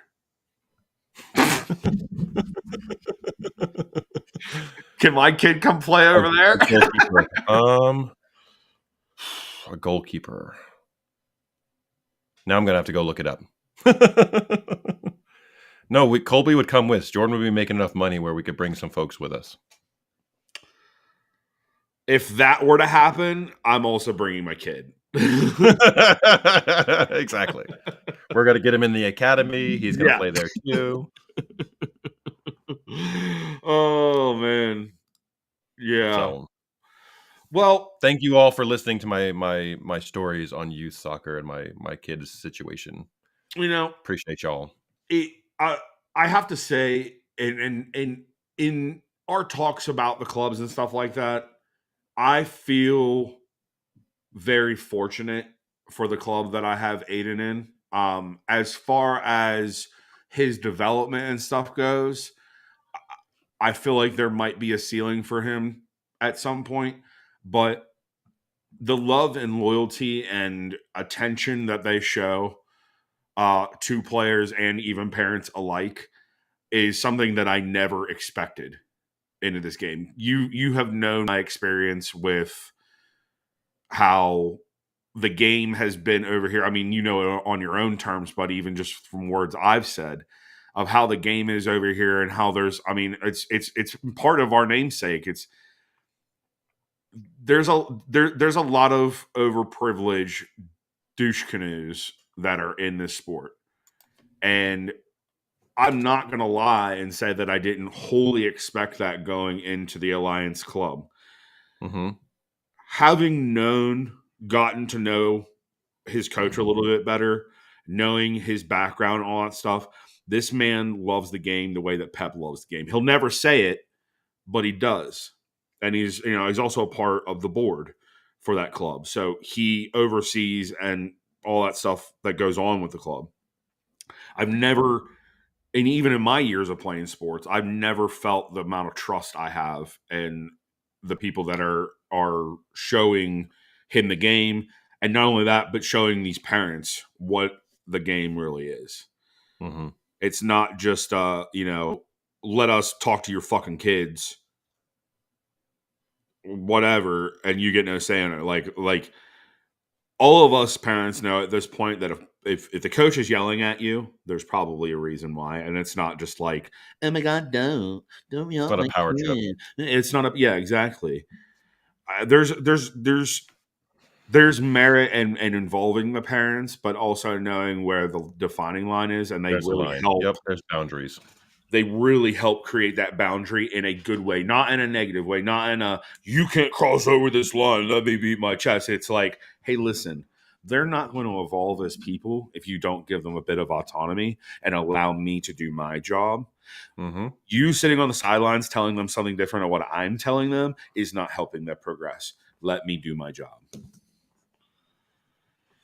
Clearly cares about development of the family and the player, not just and that's the vibe on the kind of people you want to be around for sure. Right.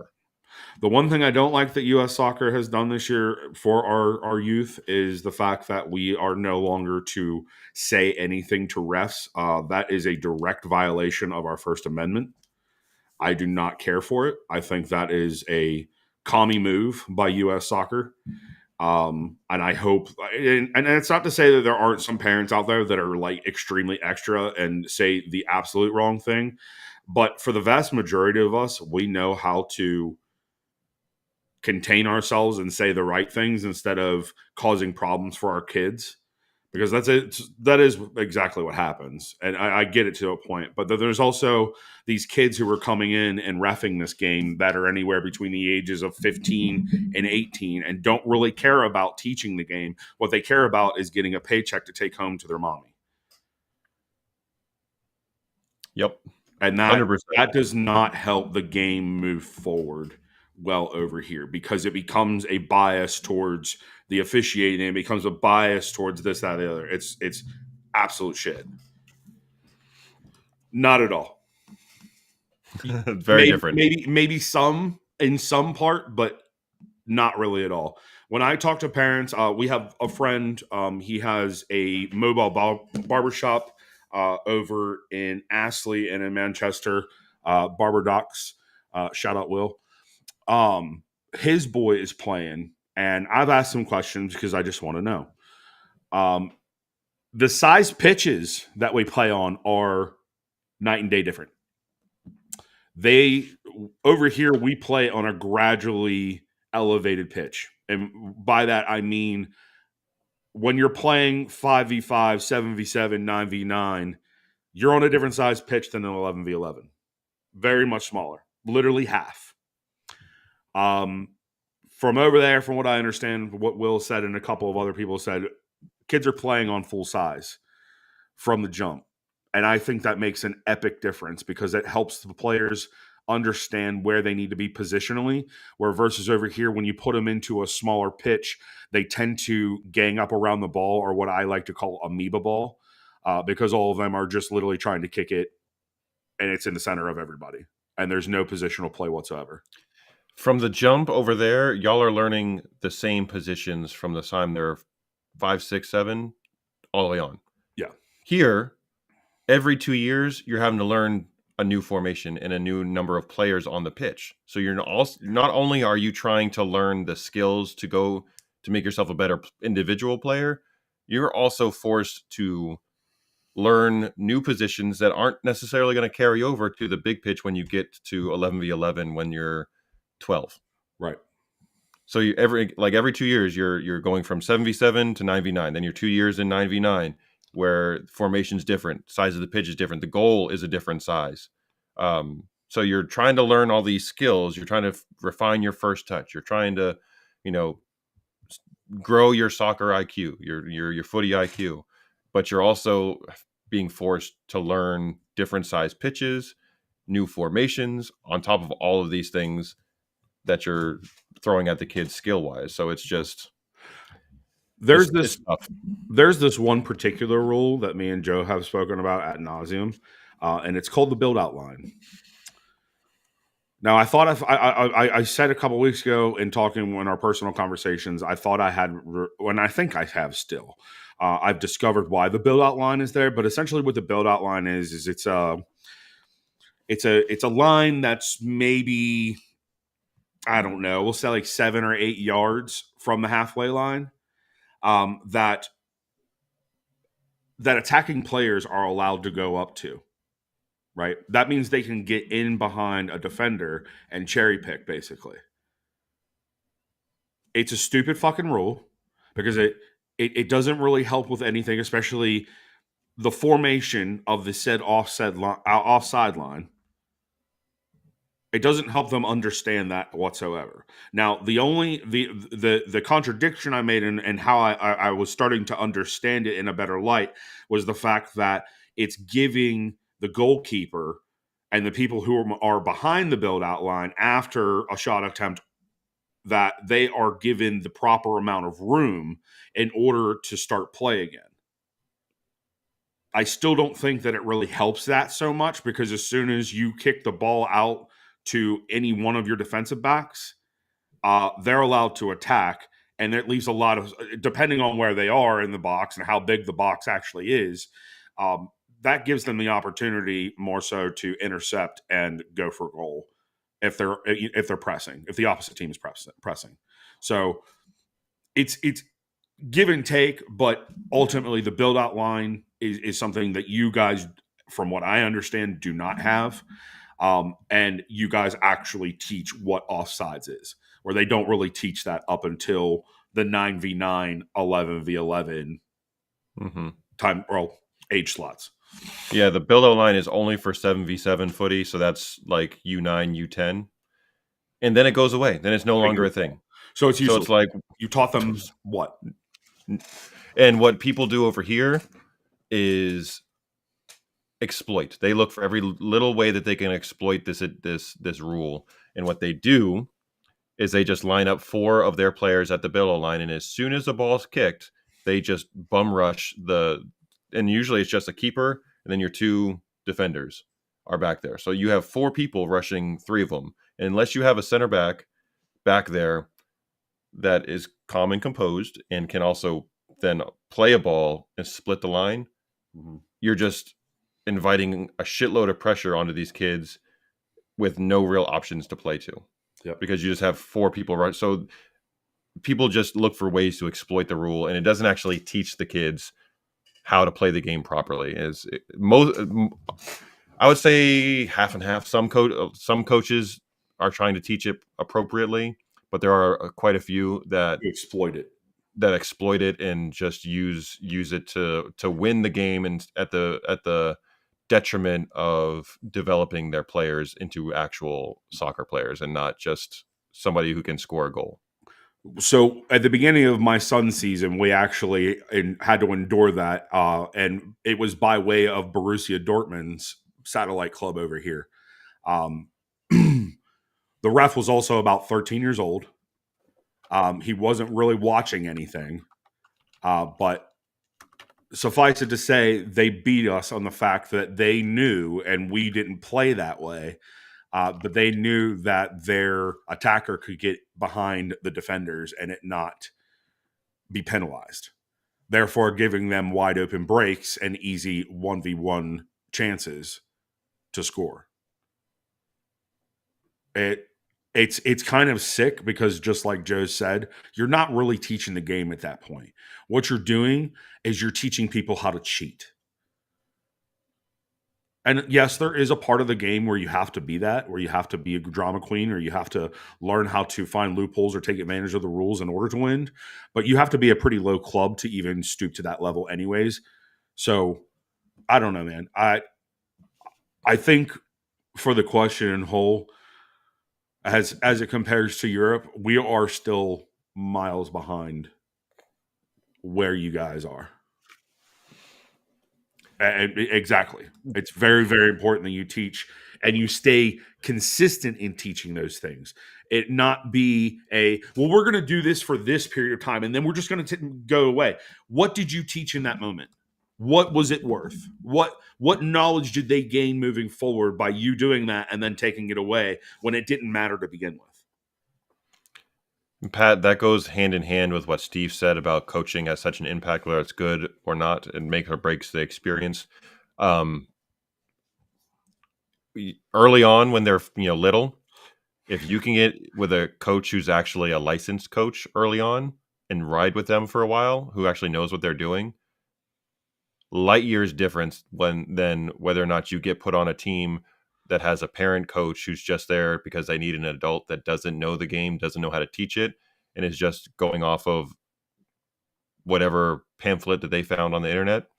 If so, that is humongous for this. If you can get on a team with a quality coach early, so important. Elliot was with when she was 4, when she got with she was with that coach up until she moved to just girls and went to the club level 2 years ago with Liverpool, and he currently coaches at Liverpool. So he, former player, has been coaching, has a license, all those kind of things. He taught them how to play the game appropriately, and she is miles ahead of some of her teammates who did not have that same quality of coaching early on, and it shows.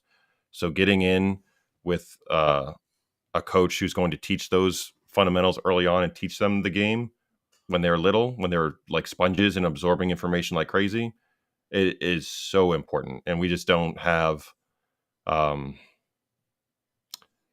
because of over here, there's lots of team sports to choose from, but pretty much everybody, all the kids, almost all of them, whether they like soccer or not, start in soccer because it's super easy to start off with little ones with your kicking a ball.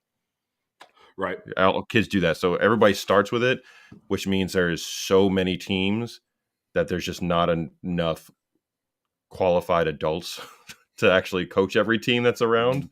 So you're kind of stuck sometimes with a parent who maybe played a little bit but doesn't know how to teach kids, right, and might know the game a little bit and is willing, or you're stuck with somebody who's just willing to volunteer to be the adult there, and it's craziness. So finding a quality coach it makes or breaks, like Steve said, the experience, whether you're across the pond or here. The coach, the adults in the club can truly make the experience great or terrible, not so great, or terrible. Yes, exactly. Yeah. Absolutely terrible. So even to that point too, especially when it pertains to parents, especially over here, there are at the younger age levels, there are a lot more parents that put their kids into the game with aspirations for their kids than their kids have aspirations for the game. That part. There's a lot of parents whom they want to be a part of the social status rather than the development of their children. And that has shown more often in the bigger regions of the country where the game is more prevalent. We are one of those areas. We see it quite often. I know Joe has seen it through the years as his girls have moved up through the age ranges. And a lot of those kids do shed off, which is good. But then there's some that don't. That they're put there because their parents pay the money. Not necessarily because the tryout went well, because the parents put up money or maybe extra money or have in the past. So they feel almost obligated to include that child so they have the funding for maybe an extra tournament. Maybe it's a shootout. Maybe it's this. Maybe it's that.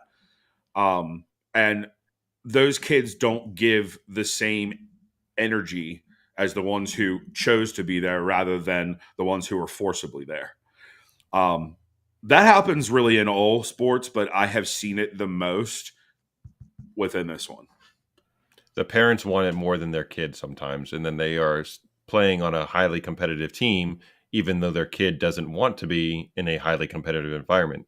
Mm-hmm. They would rather play the game for fun in a less serious environment. They still like the game. They still want to be a part of a team, but they would rather play in a less competitive. And that is perfectly fine. I think more parents need to listen to their kids and what In they that want. Not because it's like, yeah, because it's more about what the parent wants in that situation, because they want their kid to be on a certain team or play at a certain level, even though their kid is like, through their actions, their body language, saying, this isn't for me. I still like the sport. I just don't want to play it at this level. And that's okay. That's why we have different levels. Appreciate you staying up with us, Pat.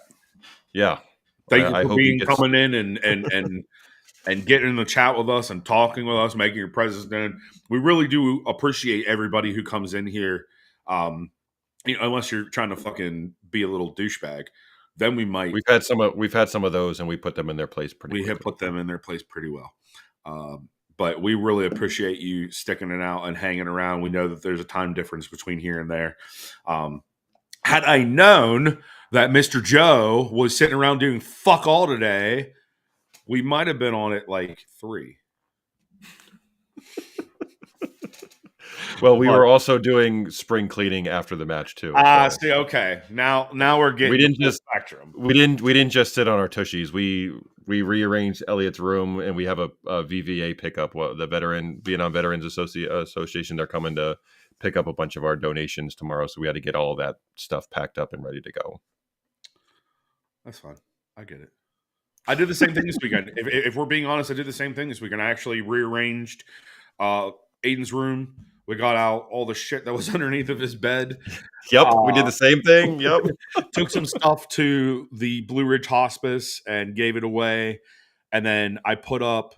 So my uncle, he recently passed within the last couple of years. And my aunt had a yard sale, looking to make a little extra money after it. No big deal. She was getting rid of all of his Pittsburgh stuff.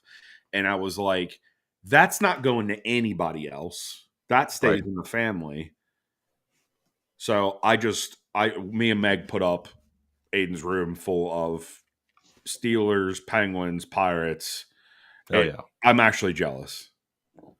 I wanted that in my room. I wanted that in my room. But what's next is that one day all of this will go to him. Will be in his room.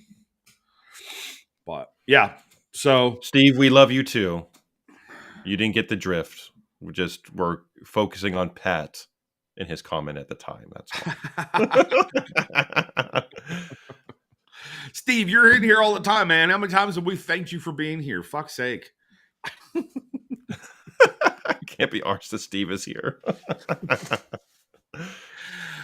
We have the opportunity to come over. There's some things between him and I.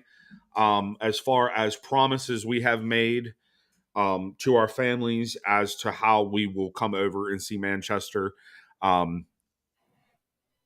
Joe has promised his family that the first trip over there will be a family trip.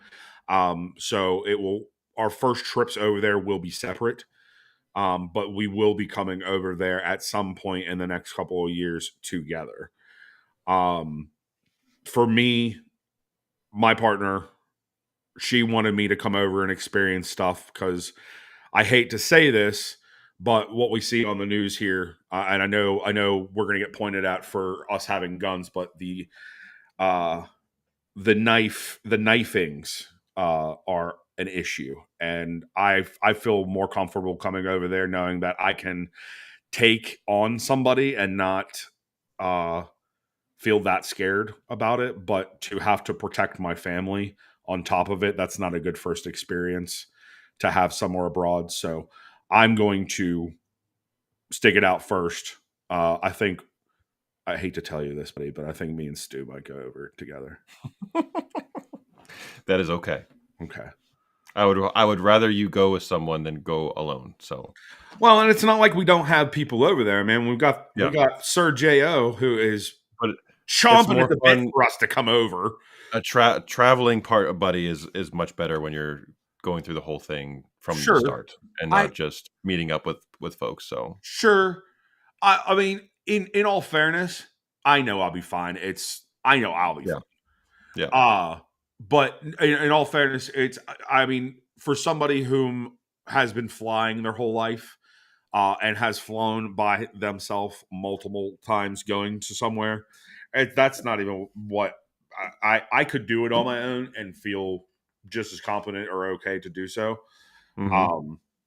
But it is nice to go over and share the experience with somebody, and I totally appreciate that. That's how you've planned things out. So don't ever think that I'm fucking mocking you. I'm just fucking No, I know you're not. okay. No, Absolutely. because we've made some jokes about it before, and you're like, I don't feel bad.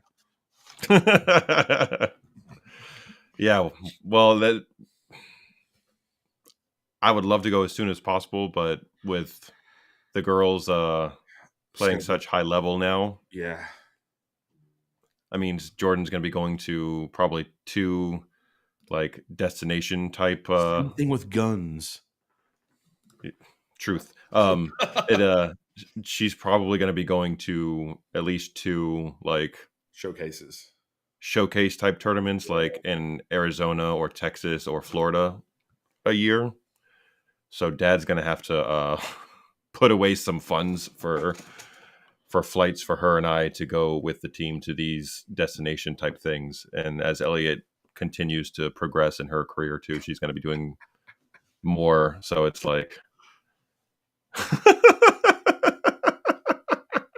thank you, Steve. Yeah, I imagine it is, and it's very similar to how gun laws are over here. The bigger city areas have more dumb people who will do dumb things. I know that Manchester is far and away different than London and that whole experience. But if I'm coming over, Manchester isn't the only place I'm going. London will be a part of that. I will also be going up to York. I will be also seeing other towns, and I know that will be part of, like, especially me and Joe come over. That'll definitely be Mm-hmm.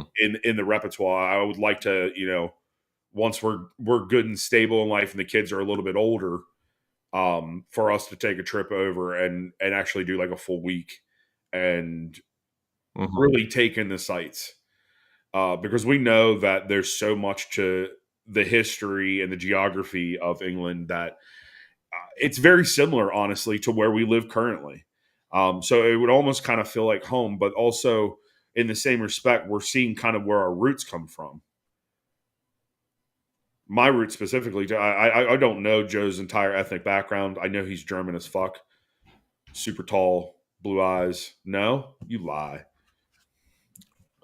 At least on my mom's ancestry side, it's all British Isles. A lot of Scottish and English heritage. Oh, you fucking Drew McIntyre motherfucker. Exactly. On my mom's Uh, side. Of my dad's side, I don't really know much well, outside then of that British plays Isles, right but into it. so we'll see. That plays right into it. Then we both are of English heritage. We love this game. We want to see what is beyond the world that we're shown on the telly, because we know that's what the media does, guys. They will literally take the one-off instance and they will perpetuate it and propagate it to this. Oh my God, there's a problem in the country. Like, no, there's a problem with certain areas of the country, much like there is over there, specifically London. To us, it's New York, LA, DC's kind of one of them, Miami, Houston, Big metropolitan areas. big metropolitan, Chicago. I mean, it's you don't ever hear about shit happen in the middle of nowhere here. Most of those people, especially here in the United States, whom are gun owners, they were raised using a gun because their dad probably hunted. And it was a part of the family tradition to have a family gun safety course. Mm-hmm. And then you went and had your hunter's safety course, which went through all facets of how to use your gun and how to use it properly. We know there's fuckheads all around the world. That's just what it is. You got to take it in stride. That's why I don't feel scared coming over. If that is prevalent in London the way they say it is, I ain't scared. Come try me. I know how to get out of that. I might be a bigger guy, but I'm grew up on doing self-defense things. We'll just say that. Take that information for what it was. Houston, we have a problem. 100%. That city's a mess. So we're at 2 hours. This is probably the longest we've gone in a while. But Joe had an interesting topic to close out bro time. It's obviously a little bit happier than what we've just been talking about. It is springtime here in the DMV. The cherry blossoms are starting to blossom. The dogwoods have already done so. So we wanted to talk about spring break because spring break for a lot of us growing up. That was especially in school. That was a peak moment because it really helped break up that winter to springtime. And for a lot of us, it happens to fall on Easter. But more often than not, if you didn't have the week that it fell on Easter, you would maybe go on vacation somewhere. So we wanted to talk about some spring break vacay spots here in the States and see whom or where one would go if they had the opportunity, or for us over here whom do have the opportunity to go easily access anywhere here in the country. Where would you go? So Joe, where would you spring break? So for me, at least in high school and middle school, we really didn't get to do a whole lot of spring breaking because at the time we only got like 2, maybe 3 days off of school, like a Thursday, Friday, Monday thing. So it was never like a very long break. Now Because my girls ran into it. That's why. Yeah, and now my girls get Monday through Friday and Easter and Monday after Easter off. So they get 6 school days off so they get a nice long break. For us going forward, all vacays are kind of be somewhat revolving around footy schedules. But for me, I realistically and not like just go wherever in the country kind of thing. I would love to get somewhere a little bit warmer than it is in the DMV in April.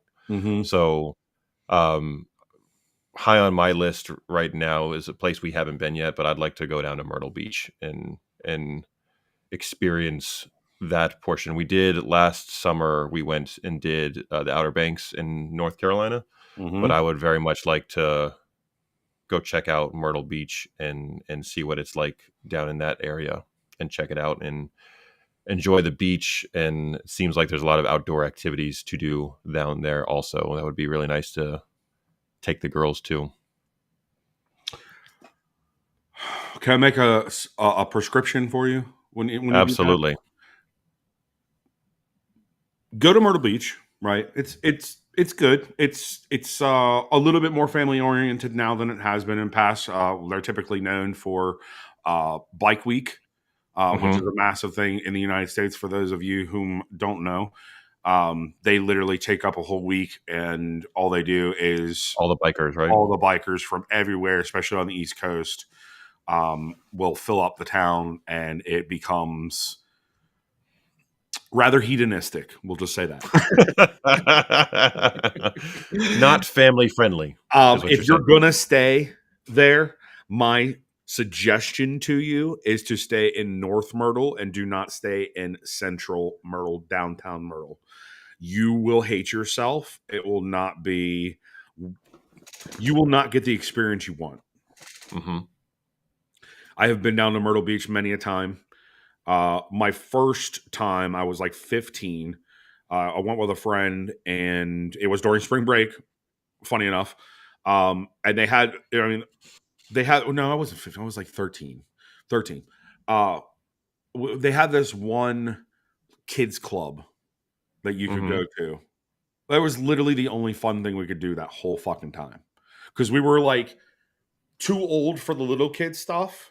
Yep. But weren't old enough to go out. Right. So we had to like figure the middle things to do. And a lot of it just was like go out to dinner at night, hang on the beach during the day, which is typically what you should do. Some of the best surfing, some of the better surfing on the East Coast you can actually do in Myrtle Beach. But if you want the cleaner part and less, I don't want to say less noise, Yep. North Myrtle, 100%. For me, so I did get the opportunity to spring break decently. This was the year I think I was 15 this time. I went down with a friend, short-term friend. He had moved in. He was the new kid. I knew how the new kid felt.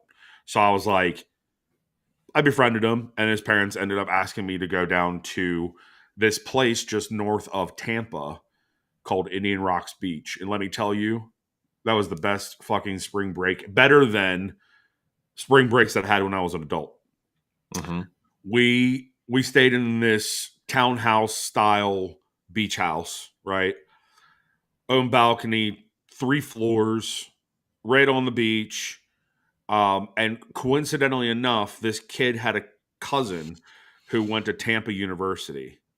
And I don't know if anybody knows about Tampa University, but they have supplied some of the hottest chicks in this country. We were 15 years old. His cousin invited us over to a party on the campus. Best time I've ever had in my life. I won't tell details. But it was legendary. Absolutely legendary. I will never, ever forget it. That's a great piece of info to have right there. Tampa Steve, in and of itself is cool, but yes, Tampa's a pretty cool area. Me and Steph went once and drove around all over like St. Pete and everything in Tampa and spent a few days down there. So that was fun.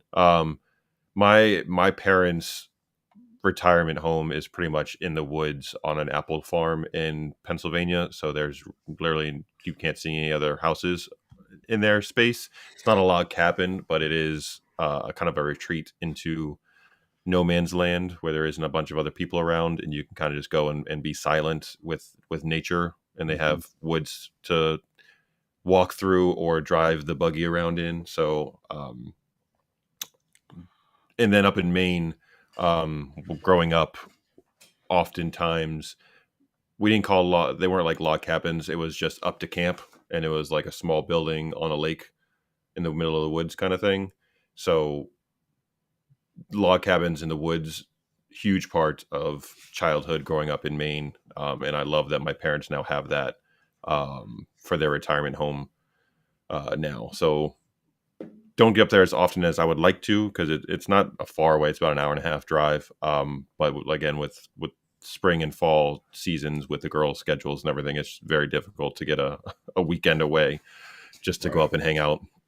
But that I absolutely love going to a cabin in the middle of nature, away from everything, and just being away from noise. Yeah, exactly. Away from civilization. Yes. Pat had made a reference at Chicago. Chicago's rough, depending on where you are. The more north and the more west you go, it's not as bad. It's south and east that are just stay out. Just stay out. Facts. Same for me with log cabins. Actually, Megan's dad and his dad have a cabin out in Western Maryland that they frequent, actually, at this point, now that he's retired. They frequent quite a bit. I know at some point here in the future, Aiden and I will be going up there to check it out. But even for me as a child growing up in Pennsylvania outside of Pittsburgh, my grandparents, my grandmother's side of the grandparent tree, they actually moved out of the city, moved out of the little shitty town that I was raised in, and they moved about an hour and a half northeast towards Altoona to this place called Prince Gallitzin. And they found this community that was kind of like a hodgepodge of different kind of houses. They built a full basement and put a double wide on this bitch, and it was super fancy. It was actually really nice.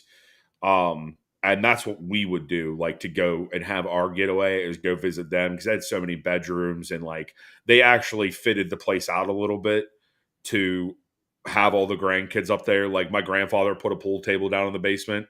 So every time after dinner, my grandmother would literally kick all the kids out of the first level and kick us down to the basement to play pool. And honestly, those are some of my fondest memories is doing that shit. So yeah, log cabins and all that stuff. That's definitely a part of our culture. That also says crazy to think there are wild animals like bears, cougars, all that. Yeah, my dad has trail cameras throughout his property up in PA and caught a very sizable bear walking through there and confirmed that what we thought last fall was his bird feeder got like that was cemented into the ground got knocked over and pulled up, and we're like, only thing that could probably do that is probably a bear. A bear. And then caught said bear on the trail cameras, trying to get his deer feed and everything that he had laid out for them. So wild that there's wild animals like that just roaming not too far away. I'll tell you what, going out west. So living here on the East Coast, we have generally, especially through the Mid-Atlantic, the same variety of animals that are around. But when you go out west, you run into elk, moose. Moose are up in Maine, by the way, too. Yeah. But moose out there, elk. Pronghorns are kind of funny to look at.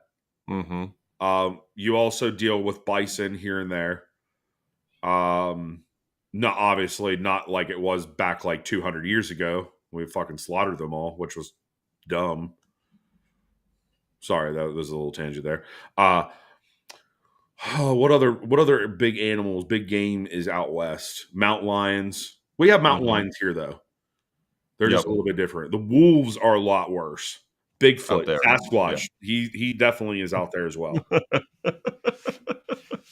I mean, shit. They decided to put our military application top secret shit in the middle of the fucking desert. So there's weird shit here. 100%.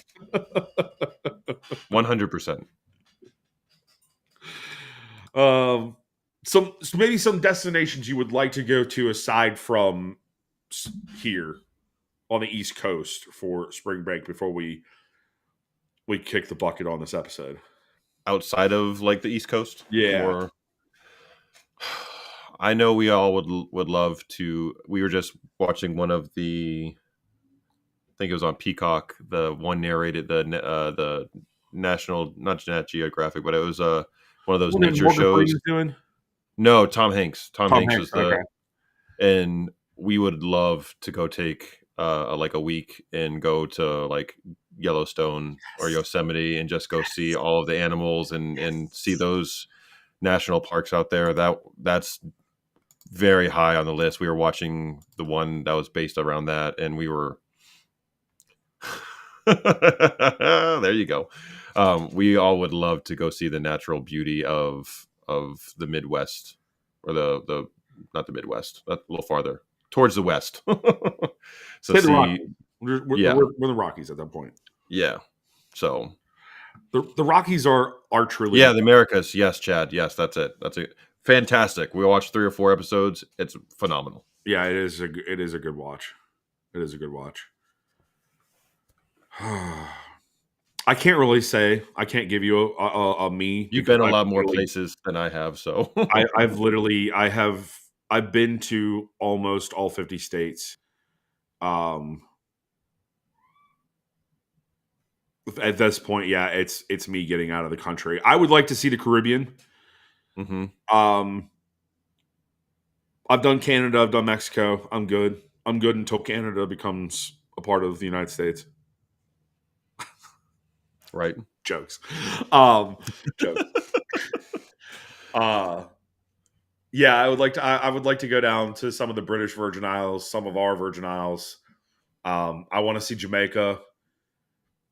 I love deep down inside. I'm an old hippie. I love the Rastafarian culture. I love the simplicity. Hmm. Um,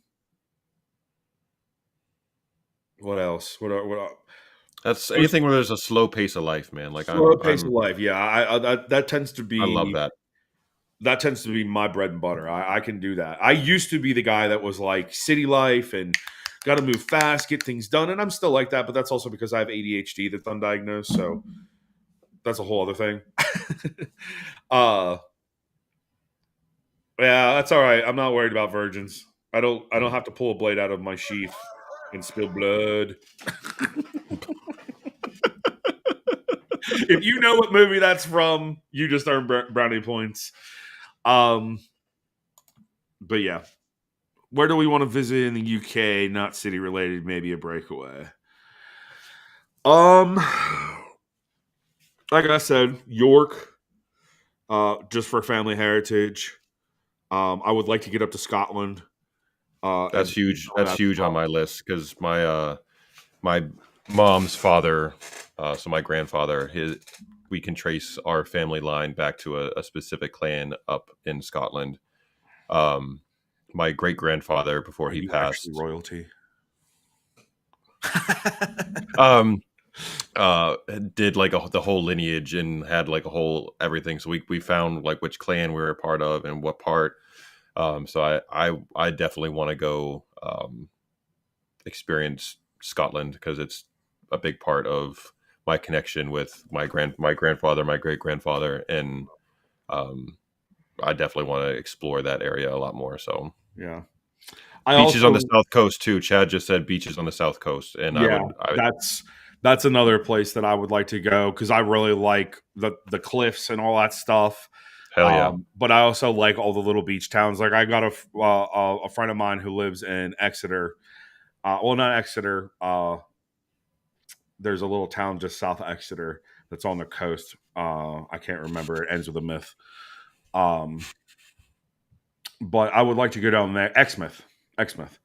I would like to go down there and check that out. I would like to see kind of like the country edge, Cardiff. That would be really cool. I want to go to Winchester specifically because I live in the sister city of Winchester, England. So just to pay my homage. Yeah, Cornwall and Devon are nice. That's exactly the area I'm talking about. Leeds is thriving, though. I'm a little deterred by the leadership in some of these towns, which is going to be my hesitation going in to visit some of these other cities. Um, Cotswolds and Cornwall sounds like suit you both. Probably. I'll have to look into that more. Norfolk, Suffolk, both good. It's funny. We have a Norfolk over here, and it happens to be our Navy on the East Coast. I've been there before. So have I. It's not a great place to go. That's not great. And, No. no. You gotta have a cream tea in Southwest. So they put cream in their tea, like heavy whipping cream, like a sweet cream. You gotta expand on that. The Lake District. I've heard about the Lake District. I actually had a friend that lived up uh, closer to the England Scotland line, and he went out there quite frequently to camp, and has sent me pictures, and it's really really neat. I would really like to go see that. That sounds perfect. Nobody likes Boston Yeah. Except for people who live there. except for people who live in Boston. And they're hyper proud of it and or will fight you about it. Yeah, people from Maine hate people from Massachusetts. Yes, we do. Yeah. 1000% true. Just because it's all New England don't mean everybody likes each other the same. There's no brotherhood of like the only thing that they have in common is they both like the Patriots and the Celtics and the Red Sox. That's really the only thing that they have in common. Otherwise it's a lot of dislike. I was watching a show recently about how we got our borders, and there's a part where they were talking about that specifically, but that if Massachusetts had their way, they would claim the southern part of Maine Yes. because of history. Lincolnshire. Is there a shire for everything? Is there a Stephenshire? If we're going to start going into Shire, I'm going to go off on a tangent with The Hobbit and Lord of the Rings, and we're going to get real nerdy real quick. So we Down into probably the should shut Shire.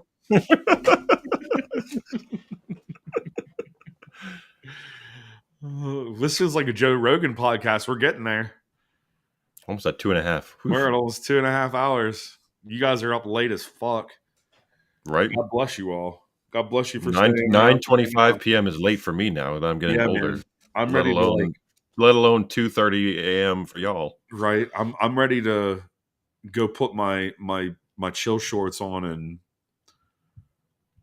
have one and then go to bed. Have one will leave to the imagination of what have one is. It was not what you thought. I regret saying it instantly now. What the fuck? No. I only said it first because I know Steve was going to have a few. Oh, he's definitely about to have me right now. He's typing and I can feel it. I can feel it. Maybe we should get out of here before he says something. Right?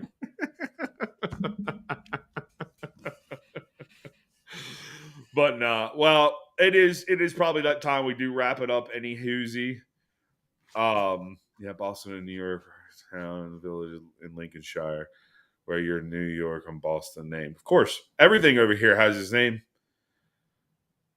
Everything over here is literally replicated off of this. And to further my point, like, so I live in this sister town of Winchester, right?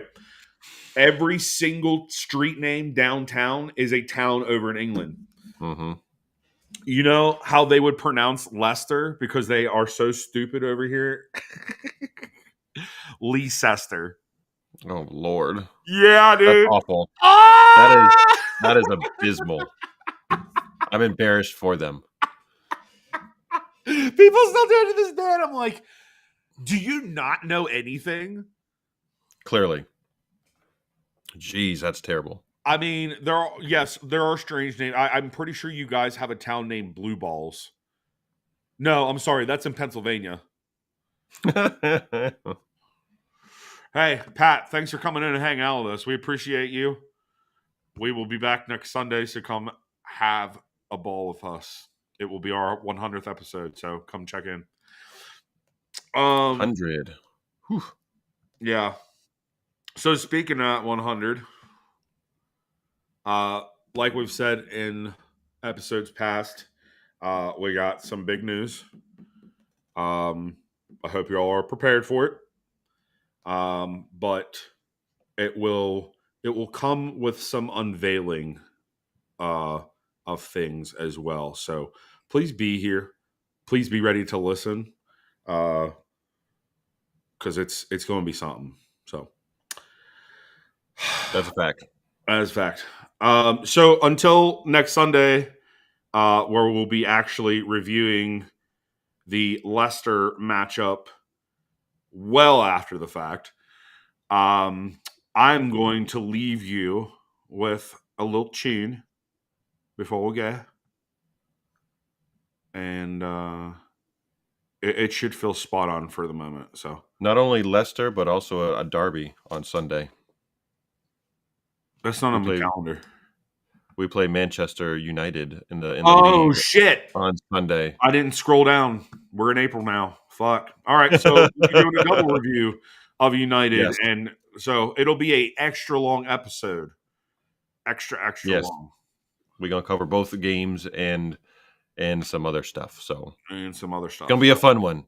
Bring your energy drink Yep. or coffee or tea, whatever it is you do. Yep. Make sure that you double steep that tea because you're gonna need it. You gonna need it. You're gonna need it. Yep. Yeah. Sorry, Steve. You know, we can't be as cool as you. I'm so sorry.